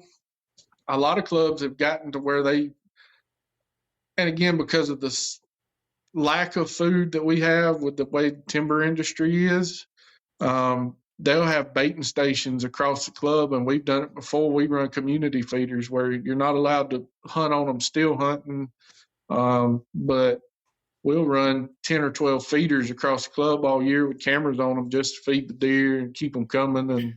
And if we do run out of tracks and have a good buck on camera like that one I was telling you the story of, we'll go turn out at that feeder and hope we can get on him. But most of the time we've got so many does, it's hard to get on that one particular deer. Yeah. Chuck Miller said they stopped allowing cameras in Arizona. It's not illegal to have cameras. You can't use them for hunting purposes. Yeah, I asked that question when I was out there. So all of a sudden, everybody's a wildlife photography enthusiast. Yeah. That's what I was told. Said as long as you're doing wildlife photography, you can have a camera out. I think I'd be a wildlife enthusiast myself. Yeah. Yep. That's exactly on that last podcast I was on. That's exactly what the guy was talking about, that they outlawed those game cameras. Now everybody's a wildlife photographer. Mm-hmm. Yep. So far, they hadn't outlawed those here, and they actually legalized baiting, I don't know, 7-8 years ago here. So what is your situation with your antis over there? Like over on the West, of course, they want to get rid of hounds because we chased poor little kitty cats. We, in Georgia ourselves, we don't have, honestly, a whole lot of anti-issues, especially in our neck of the woods. We're in very rural Georgia, big, huge tracts of land. We have very few issues with any anti-hunting whatsoever. Now, when you go farther up the East Coast in the Carolinas and Virginia, you're getting a lot of anti-issues up there. Everybody's seen it on social media where Virginia's in the fight of their lives to keep their dog hunting rights alive up there. And they don't have the tracts of land that we do down here. And that's where we're blessed right now. We're pretty well off in the dog hunting community currently. But that's because of the timber industry, right? A lot of it is. The timber companies have these big, vast tracts of land, and, you know, other than hunting and cutting the trees off, there's not a whole lot of income for years on end waiting on a pine tree to get big enough to cut. So when they can find people like us that's willing to lease it every year to hunt off of, that's just another income source for them. And for the most part, the majority of the timber companies are more than supportive of hunting with dogs on it. A lot of information, a lot of good information. I'm glad you came on. Yeah. I like getting other states, you know, to find out what's going on in another state, how different it is. Yep. And you coming over here, getting a hunt in some pretty, you know, I don't know what kind of terrain you'd call it. You know, it's very strenuous to hunt in, you know, if you're not used to it. So kind of need to get your outlook on it. Yeah, and like I said, that was probably the best part of the experience, was just to get to see a different lifestyle of hunting with dogs and hunting in general. And my guide looked like a billy goat going across the side of that mountain pulling his mule, whereas me, I look like another mule trying to lead a mule getting across there. Them young guys. Yep. That's all he does, though, right, Brett? You know him more than any. Oh, yeah. He started hunting. I mean, I could tell you stories years ago. Me and Benny both. He's just a big old kid. Never been on a mule before when he rode with me first time and fell off. I wonder where he learned that from, huh, Benny?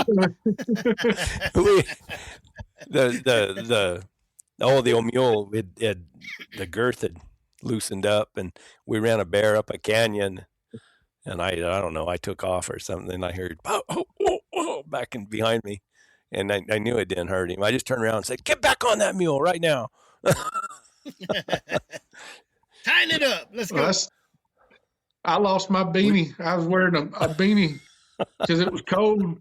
it got caught in a tree limb and fell. And I'm like, I'm so far behind right now. I'm not even turning around and getting off this mule. The heck with that thing. I put my hat on. It's when you get, it's like one of those times when you just like, man, is this really worth it? You get in that. Is it like drinking too much? And then at the end, you're like, I'll never drink again. And then it starts wearing off. You're like, I got to get back there and do some more hunting. And that's a perfect example, because last week I was like, I'm never going back. The heck with that. I've seen it. I've done it. And now this week that I'm back at the real job, I'm like, I might could try to do that again. Yeah. You will. And you had bad conditions. There's nothing worse than trying to dry ground lion hunt in snow on mules. Yeah. So it was, Especially in that terrain. Yeah. You can't control what Mother Nature puts out there, and that's just the luck of the draw for me this go round. So chalk it up to better luck next time. Have you ever have you ever deer hunted like that, Benny? Legally? No, no, my dogs that deer hunted like that got a thump and they just get stomped. When you hear that they're chasing deers with hounds, it's crazy, because your dogs take after a deer and they're getting a little stimulation. Yep. Those old collars are. So when you hear people like, yeah, we run deer, you're like, geez, it's kind of crazy. I had a dog that would actually sneak off until he thought he was far enough away, and he'd start running deer, opening up on the track. And I could lay him down in the dirt and lay him down in the dirt and lay him down in the dirt, and it did not matter. And I thought, he'd quit a lion track to chase deer. And I thought, you knucklehead. So there was a guy from northern Utah came to the house. He was looking for some dogs, and I sent Joe to northern Utah to hunt some bears or some lions in the snow where they could keep a closer eye on him. Did it work? He still talks to me now and then, so I guess. Maybe he sold them to a Georgia fella. I remember when I bought Lily, back then I paid $2,500 for her, and that was a lot of money it was a lot of money for me, but it seemed like a lot of money for a dog, and she's supposed to be pretty broke, and I bet I didn't have her out there 3 days, and I was riding right up there past my camp. Man, they went up and started trailing. I thought, oh man, that's Lily. They're on a good lion track. They're really moving it. And I mean, all of a sudden, wah, wah, here they come. And I mean, the biggest, and it was a whitetail buck. It wasn't a mule deer buck in our country. We got both. And I mean, a big old ruddy whitetail buck came across the road. I thought, man, this is the same problems I've had with all my other dogs. They didn't cost me $2,500. Except it cost you some money.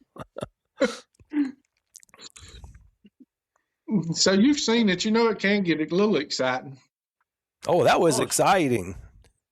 It was. Yeah. I mean, and I seen the buck. I bet he ran 15 feet from me, right there across the road, right in front of my mule. Well, not only is the deer hunting kind of strange, it's the hunting with other people kind of strange.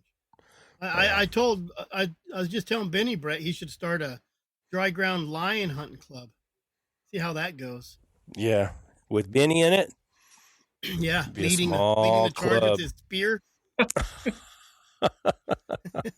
It's just crazy. Well, that's what I noticed. I noticed that out west, that the competitive nature, especially after that snowfall on Saturday, of the talk of having to get up at midnight or 1 a.m. and get up on the mountain and try to get to a track before everybody else could get to it. And it's pretty competitive, and it's every man for himself, seemed like. So they talked about that. They thought there'd be a lot of rigs out there looking for tracks. Yep. As soon as it snows, you can go sit on the I-17 or the I-10, or come and you'll see a bunch of dog boxes coming up, and these are people that I'll try to defend it a little bit. Is when you have to work, because dogs ain't cheap. You should know that. And you don't get no time off. When it snows, you're gonna go, because that's your best chance to catching a lion. Is in the snow, because you know what they're chasing. But if you're only running every month or a couple times a year, you need to have that track to know what your dogs are chasing. Yeah, I understand that. Twice, about a mile there. Looking at the comments, Georgia has so many deer they allow 12 deer a year, 2 bucks and 10 doe. That sound right? That's right. Wow. Something else. I heard in Texas, I think when you buy a hunt license, they give you 5 deer with the license. So you kill a bunch out there. That depends on the county, Chris. Oh, all of that comes on your on your license, but whether you can use them legally or not depends on the county. gotcha. Well, I know Arizona needs some deer. We're low on deer. We don't have as much deer back there, but we don't have the water, that you guys have back there. Well, I bet you within 5 miles you have a river or a stream you can go to right now. Oh yeah, there's a river about 4.5 miles from my house, and we've got a little over 1,000-acre lake that's a mile through the woods from my house. Wow. Yeah. Do you fish?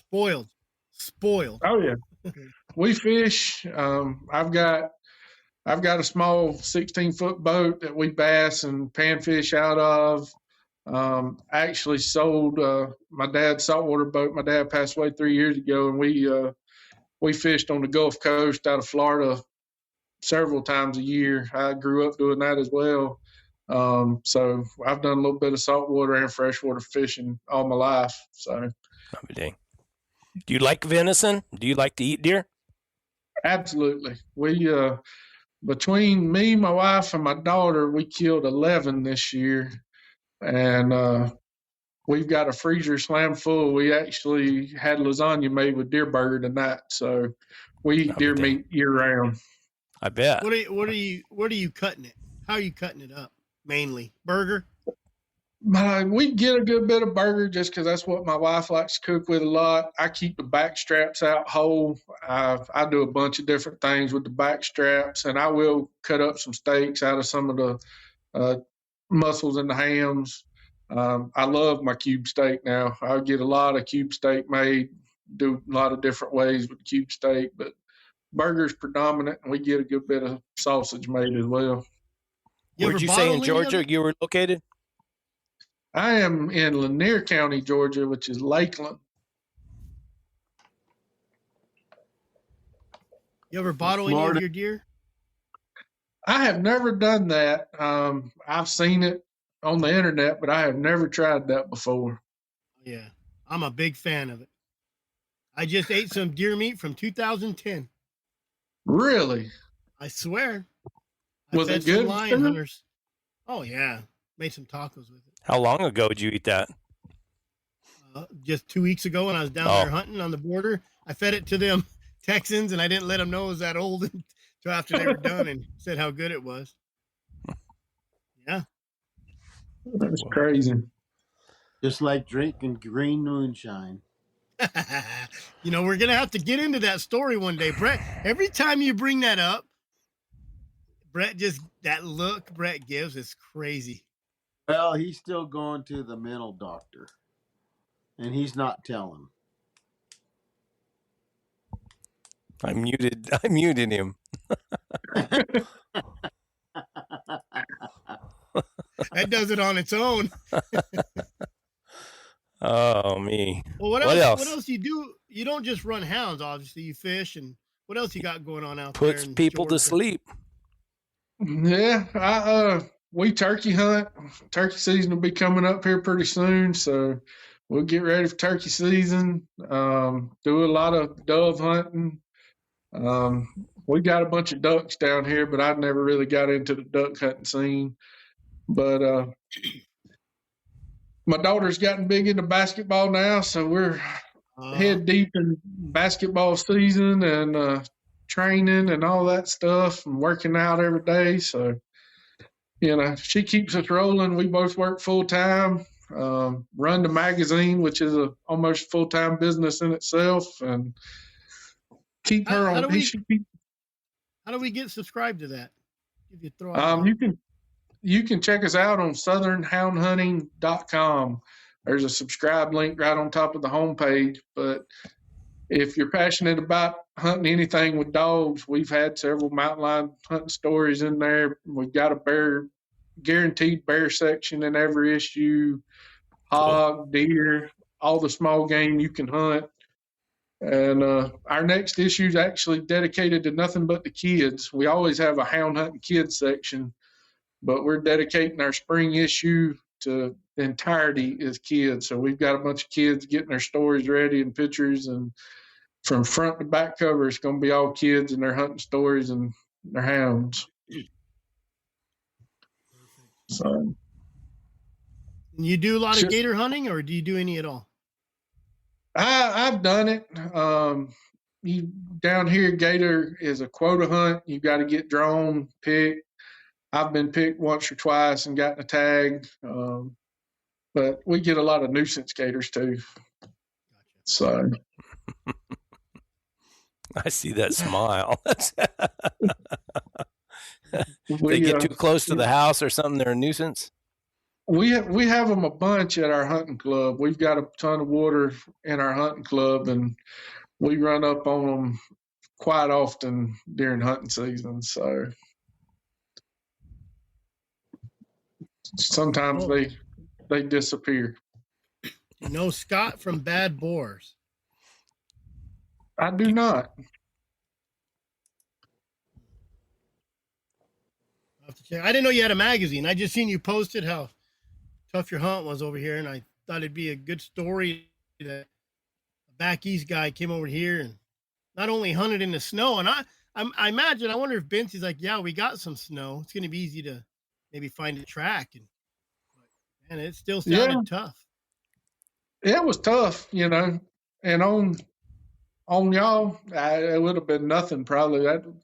That track would have been finished up with a shot under a tree, but with a newbie and somebody that was not quite prepared for that kind of stuff, it wound up like it did. So, and it's like I told him, I have zero regrets. I've made my peace with that pretty quick, and I told myself I did it, went, saw it, experienced it, and I came home to Georgia a few days early. I don't regret it. I was happy to come home. What if you go again? What kind of preparations are you going to do to be able to go again? What do you think? Probably lose another 50 pounds. Do a lot more running. I will research some ways to try to prepare for elevation without having it here. I could go, North Georgia is a 5 or 6 hour trip. We do have some foothills at Appalachians up there. I might can make a few trips and do some trails and stuff like that. And I definitely do a lot more riding. I have some connections where I could do a lot more riding than I did, and I should have. So I would definitely prepare for all aspects of the hunt a lot better than what I was this time. Was your mule kind of hard to handle? You talked about having to pull him around stuff. Was he not wanting to follow well, or what was the deal? I don't think he wanted to follow me because I don't think he trusted what I was doing and where I was going, honestly. Really? And a couple times, God had to grab the lead rope and help me through some stuff, and just part of inexperience on my part more than anything, I think. Yeah. Well, I imagine that the mule he had you on was probably an older mule that he could trust with somebody that's inexperienced. Me and Brett have talked about how that mule you got follows somebody better than riding it. So if that mule's used to following a mule and they get off, and old Bensie gets ahead of them, that old mule probably starting to be like, I don't know, I don't want to do this. And he told me, he gave me a mule that he said was a little slower than the rest of them, and he was the biggest mule they had because I am 6'4", 290 now, so I'm not small. Full grown man. Yeah. So, and that's after losing 50 pounds.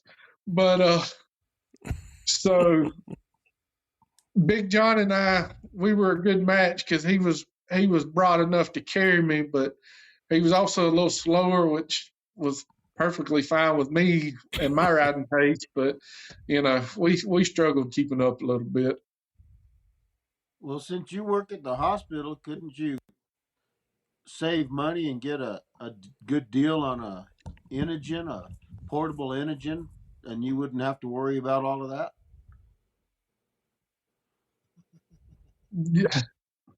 Yeah. I thought about getting me some oxygen tanks to strap into saddlebags and hook up a mask to myself and make it a little bit easier. But I figured that'd be hard to get on the airplane. I think they sell them at the Sportsman's now. The little oxygen tanks you can take hiking. I know a lot of people that do that now. Mm-hmm. I actually asked when we stopped at Sportsman's to get my tag. I saw him there, and I asked, and he said, "I ain't never seen anybody use that on a hunt."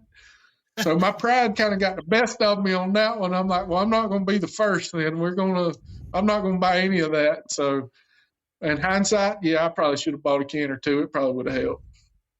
Did you think about that when you were up on the mountain? I did several times. I could just reach into this saddlebag. Yeah. I was like, I could get a huff of oxygen right here, right now if I'd have bought a can, but you never know. Oh, yeah. You got a lot of bird hunting down there as far as, I don't know what you got down there. A guy asked, any public game lands around your parts that allow dog hunting? Quail hunting was huge here and is still a huge industry, but most of it's pen raised birds anymore.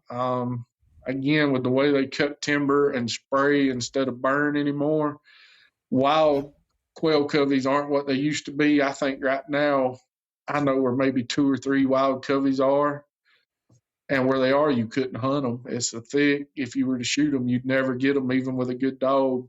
So we have a lot of plantations with paid hunts for quail.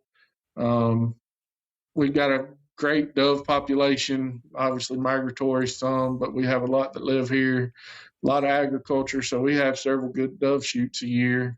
But as far as we got plenty of ducks, but as far as upland game, you're limited to the quail. And if you want to pay for some pheasants that are pen raised to shoot at some of these plantations, that's about it. Man, I tell you what, we have lots of quail this year. Lots of quail everywhere. I actually saw some on the trail ride. That was beautiful, one of the prettiest quail I've ever seen. Seems like I was thinking because they outlawed trapping bobcats, I thought that it would really hurt our quail population. But there's as many as I've ever seen.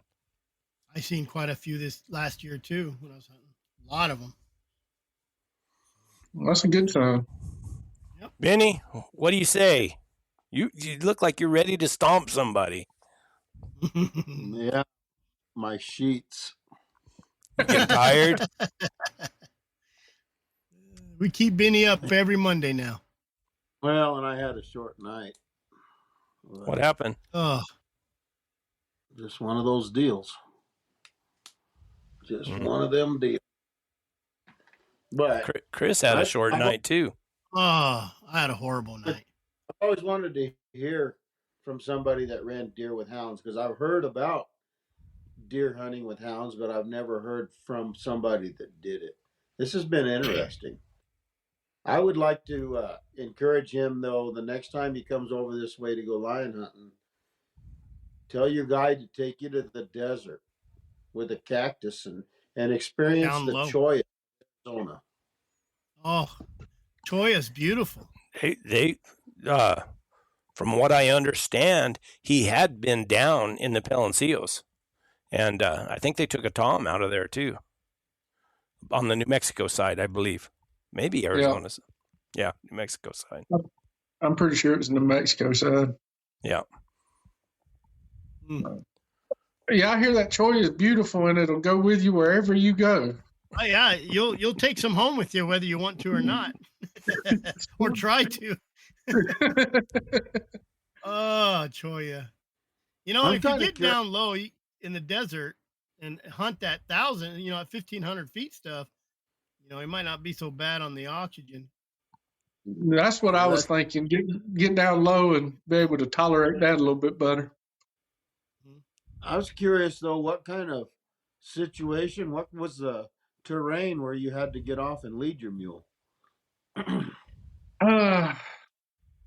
Very rocky, and a lot of, I don't even know what you call them. They were low bushes. Some of them were up to chest high on me, maybe a little bit taller, but very rocky, very uneven, and there was some burned areas along the way a couple different times. So, but there wasn't any big timber. I know there's not a lot of big timber out there anyway, but there wasn't any ponderosas like I saw in a couple other places. Just pretty rocky for the most part. Must have been manzanita bushes. That might have been what it was. Bunch of red stalks. Yep. Yeah, it is. Yeah. Yep. That stuff gets But he thick. told me, he told me, he said, to be honest with you, he said this was pretty rough country where we were at today, the up and down and trying to get through. He said it wasn't the easiest of places to hunt. I don't know if he's trying to make me feel better or just be honest with me. He posted some pictures on his Facebook. That's how I found him. Yeah, they saw one today. Like the clients after me got one today. Looked like. Well, you were over there. Go ahead. What, Benny? I said he was over there during that bad weather, all the storms and everything coming through there. Yep. It looks like he's in. You got some Cudamonde too. You got to see a Cudamonde. Yeah, got to see that, and got to see a ringtail, saw some coos deer and some Gould's turkeys, varmints I've never seen before. So I enjoyed all of that.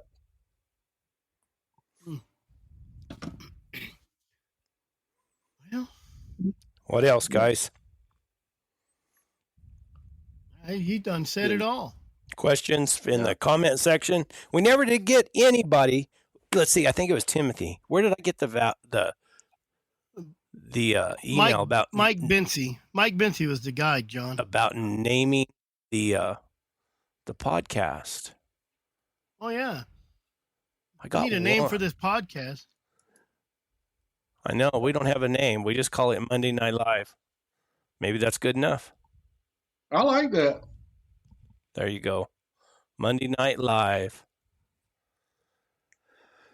What else? Any questions in the comment section? I'm looking. I don't see too much. I think we answered them all. You have any gray foxes or bobcats in Georgia? Yep, we got plenty of foxes and bobcats. We have fox pens down here for competition hunts and stuff, which a lot of it's coyotes now, but we do have plenty of foxes down here. Do you ever catch a bobcat while you're down there with your deer dogs? Never. My deer dogs have never run a bobcat that I know for sure. But funny story about that, I was turkey hunting a few years ago in a small little field and hadn't heard any turkeys yet. All of a sudden, I hear this roar coming to me, and it was two yard dogs. One looked like a bulldog, and the other one was just a dog. And they come across that field barking every breath, running one of the biggest bobcats I have ever seen. And they run him right past me, and he treed in a longleaf pine about 50 yards from me.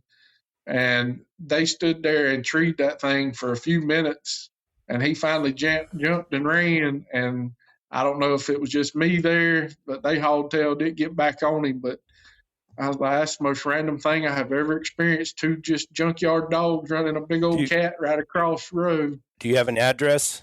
I'll go buy them. Yeah. That's what I was thinking. I was like, man, a cat dog's hard to come by. And these 2 might be worth some money.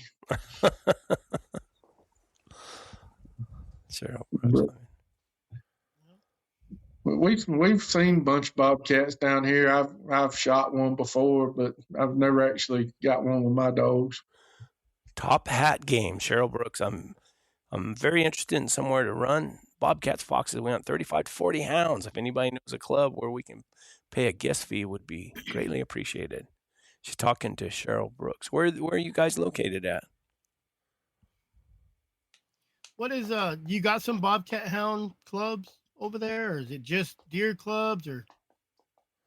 Solid deer clubs, but we actually have people that join our clubs just to run fox and bobcat. They'll pay a full membership, and in the off season they'll run fox and bobcat, and they'll come at night too.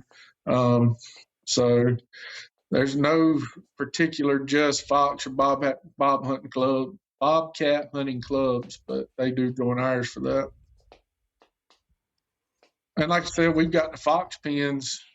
We've got one here in my home county. They just cut the timber in it and knocked a bunch of the fence down. So as soon as they're done, they've got to get to work on the fence and restocking it with game. But it's about 500 acres, and they'll pay trappers, to catch coyotes and fox and put in it and have competition hunts, and that's pretty prevalent around here, around home.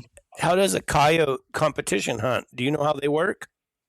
Oh yeah, I've had a couple competition dogs, and I've covered several hunts for the magazine in years past. But so you pay to enter your dog, and it depends on what the event's for. Some of them are benefit fundraisers. We do a lot of them for people that are facing diseases and need money for medical expenses, or even some of the local football teams do one as a fundraiser for support for the football program. But everybody gets a number, and they usually dye it or paint it on the side of the dog, big, bold enough numbers where a judge can read it, and have great road systems in these pens. And you have 40 or 50 volunteer judges come and sit at different crossings throughout the club, and they turn out, depends on the size of the pen and what's allowed. I've seen as few as 50 turned out, and as many as 360 dogs turned out at once. And they'll split up and run. There'll be races going on throughout the whole pen, just various places. And the judges are judging dog 1, 2, and 3, as many as they can get to, and writing down the number. So when they come through, when they come through, when you see the fox coyote cross, and then you see dog 59, they write 59, and then dog 601, and then it's tallied up at the end of the hunt. And they're usually, again, depending on the hunt, anywhere from a 4 to 6 hour hunt. And sometimes there's a 3-day hunt. They'll hunt 3 days in a row, and that takes a dog to do a good 3-day hunt. But they'll tally up the points at the end of the hunt and determine there's hunt and speed and drive. There's different categories, and you have dogs, qualify in all 3 categories. And then they're passing out, squirrel dogs trying to jump up here on me.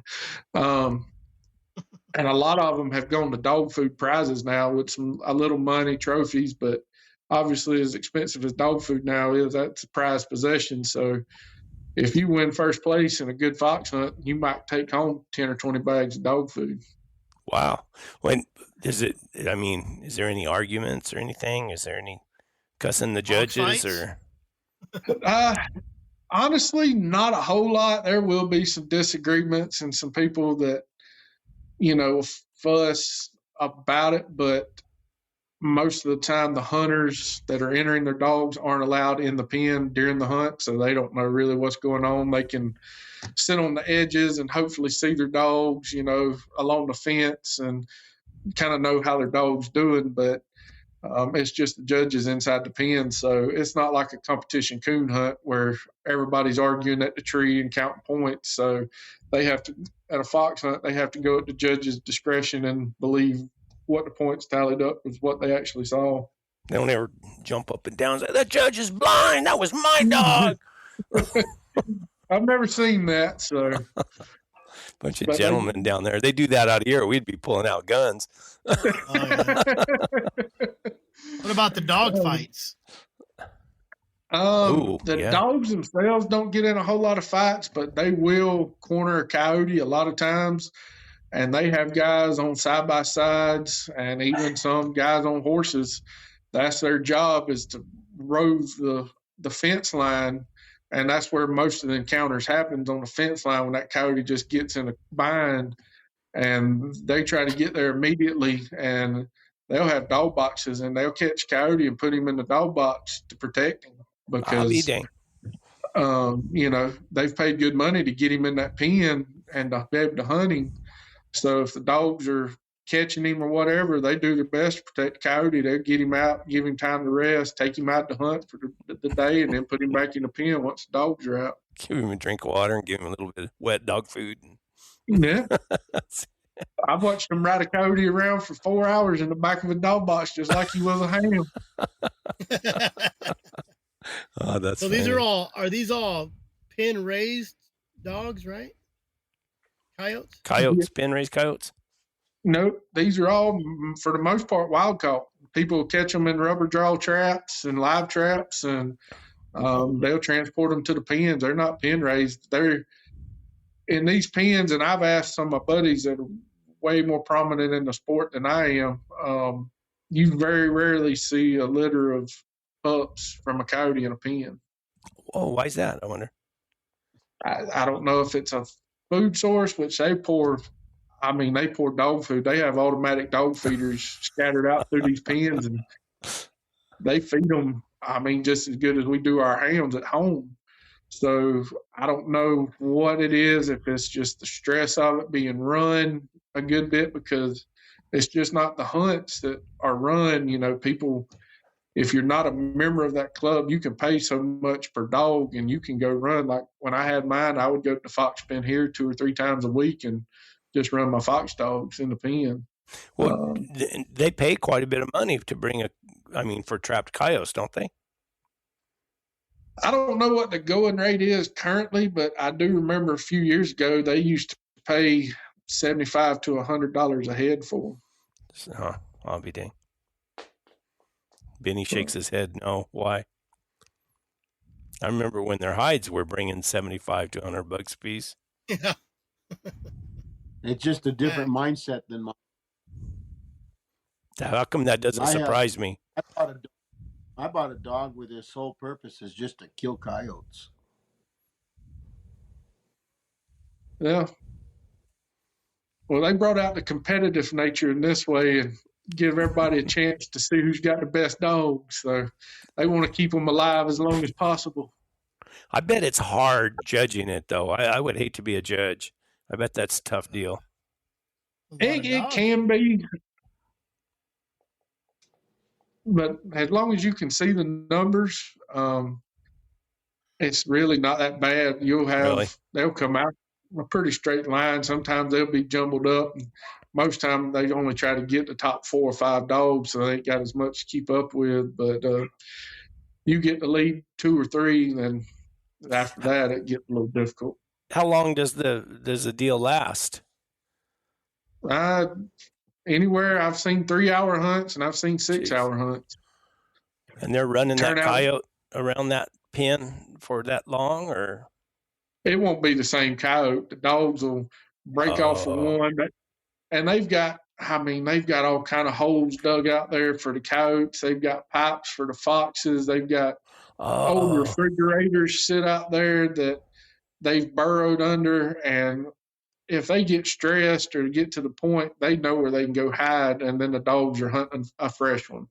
So Okay. they're not running that one individual animal for 6 hours. There's plenty of game in there. I mean, I've known pens to have 200-300 fox and coyotes in one pen. Oh, really? So there's lots of them to run.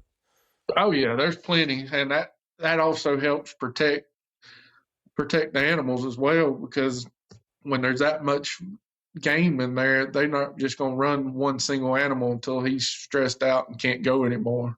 Yeah. So,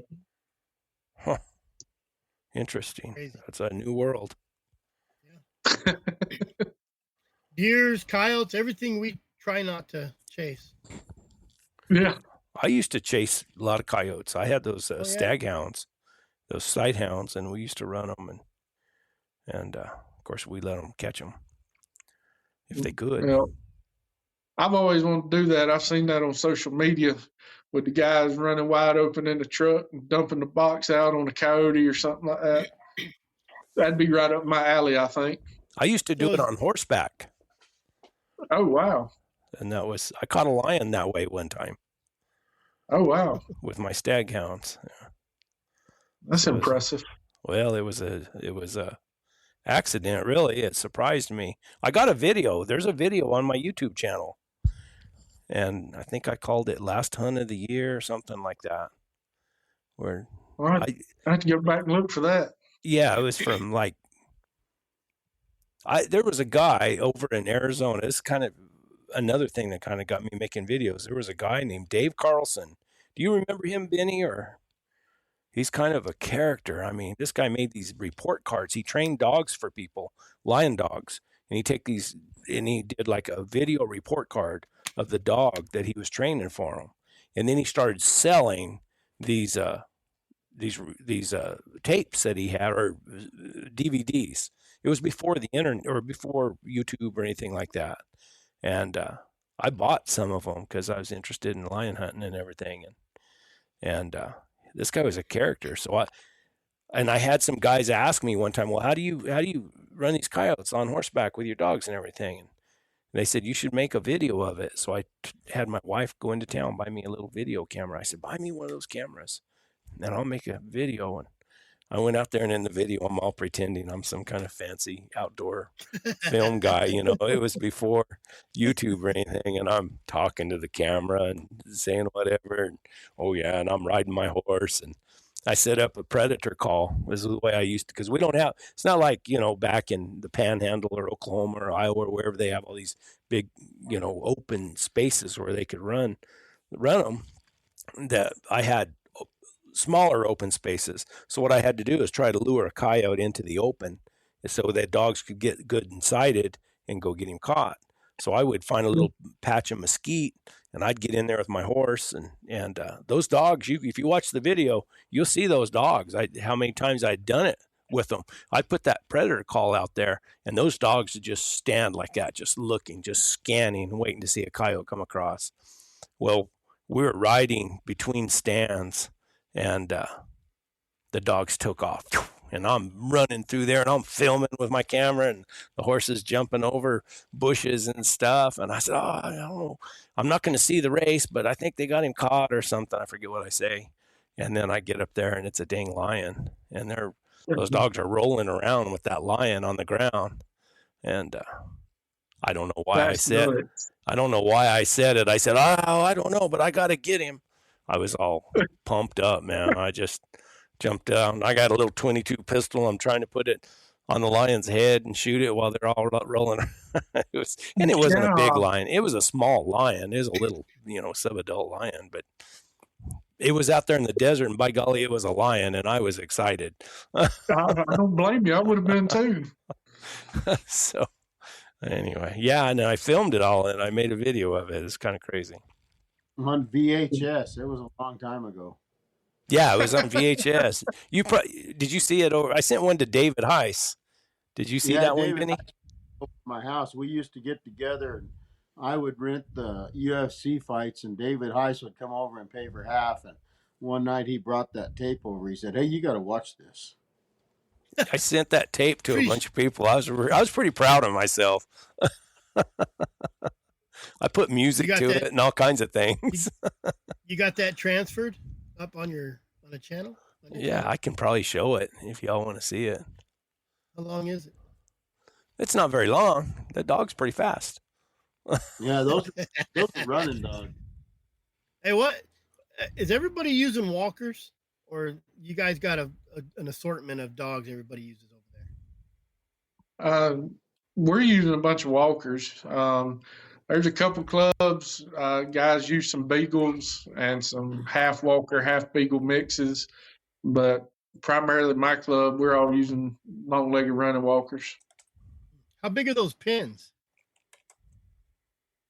The one here is a little over 500 or 600 acres. I've seen one 1,100 acres. I think the biggest one I've seen is maybe 1,500 acres. A lot of fence. A lot of fence. A lot of upkeep. Just chain link, or what are they? What kind of fence? Because them old coyotes can climb. They put a hot wire out around it, the whole perimeter, Gotcha. and train them that way. So they're usually 6-7 foot high. I know the coyotes can climb, but with that hot wire around it, it usually prevents a lot.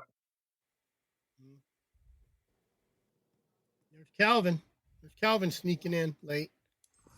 He must be working late. Let me see if I can share my screen, guys. See if I can figure out how to do this. I always have a hard time doing it. That's pretty Anybody neat. listening, if this makes the podcast and you're listening to W Podcast, you're going to have to go check out Brett's video. I'll have to cut it out then. Chasing a lion. Who am I? I got something going on here. Clan of Houndsmen. There's a name. Everybody's throwing some names out again. Clan of Houndsmen. Sand pounders, because we're dry ground. We're pounding sand. Do you remember what year, Benny, that was, that video? No, I sure don't, Brett. It was a long time ago. It was a long time ago. I was ruined after that. I mean, every day after that, I was thinking about mountain lions. I couldn't think about nothing else. It's crazy. It's a good thing you didn't meet Williams back then. Who? JR? Yeah. Yeah, I know. He was round that time. I'd seen that picture. Matter of fact, you hunted that ranch out by the Oregons, and I'd seen that picture in full cry of that lion up on that rock with Highway 70 in the background. And the little caption said, "Lion treed or caught by J.R. Williams." And I looked for him, and I never could find him. I knew he lived in Fair Acres somewhere, but I never could find him. You should have gone over there to the ranch and asked Rob where he was buddy, because they were hunting buddies. Yeah. And then I went. You that them lions will be anywhere. They can be anywhere. Anywhere. I've cut. Right there at that same place. Have you seen those little hills in the distance?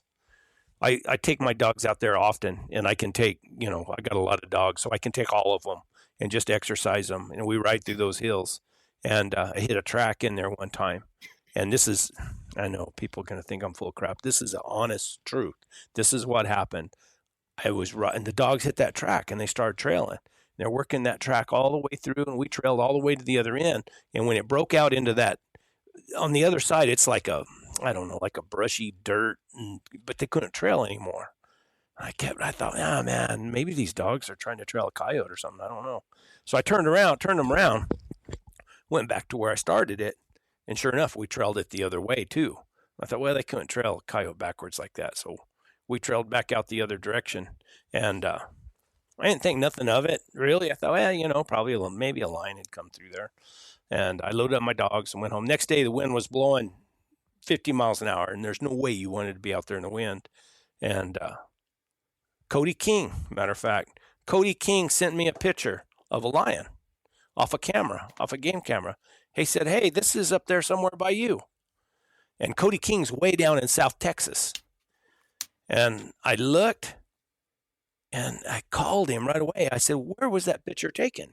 He said, well, somewhere around there by you. And those highline wires in that, well, you can't see the picture, but the highline wires in the picture, my truck had been parked right underneath those highline wires. And that lion was right down the road from me on an old dead cow. And I had probably trailed that lion within 200 or 300 yards of where she was. And, but it was kind of crazy. That picture went all the way to South Texas and then came all the way back to me. And I was out there trailing that lion the day before. But, and then I caught not probably 25 or 30 miles north of there, I caught a lion on the ground on the Armandaris on the Ted Turner's ranch. I used to be able to go out and hunt on that ranch. They tried to control all the lions because of the bighorn sheep. And if they get a picture or something in, they'd call me and I get to go out there and hunt it. But they quit doing that. So anyway, guys, there we go. Anything else? Benny's about to fall asleep on us. I think I'm good. I sure appreciate the conversation. I've enjoyed it. Oh man, it was great having you here. I mean, yeah, it was our conversation.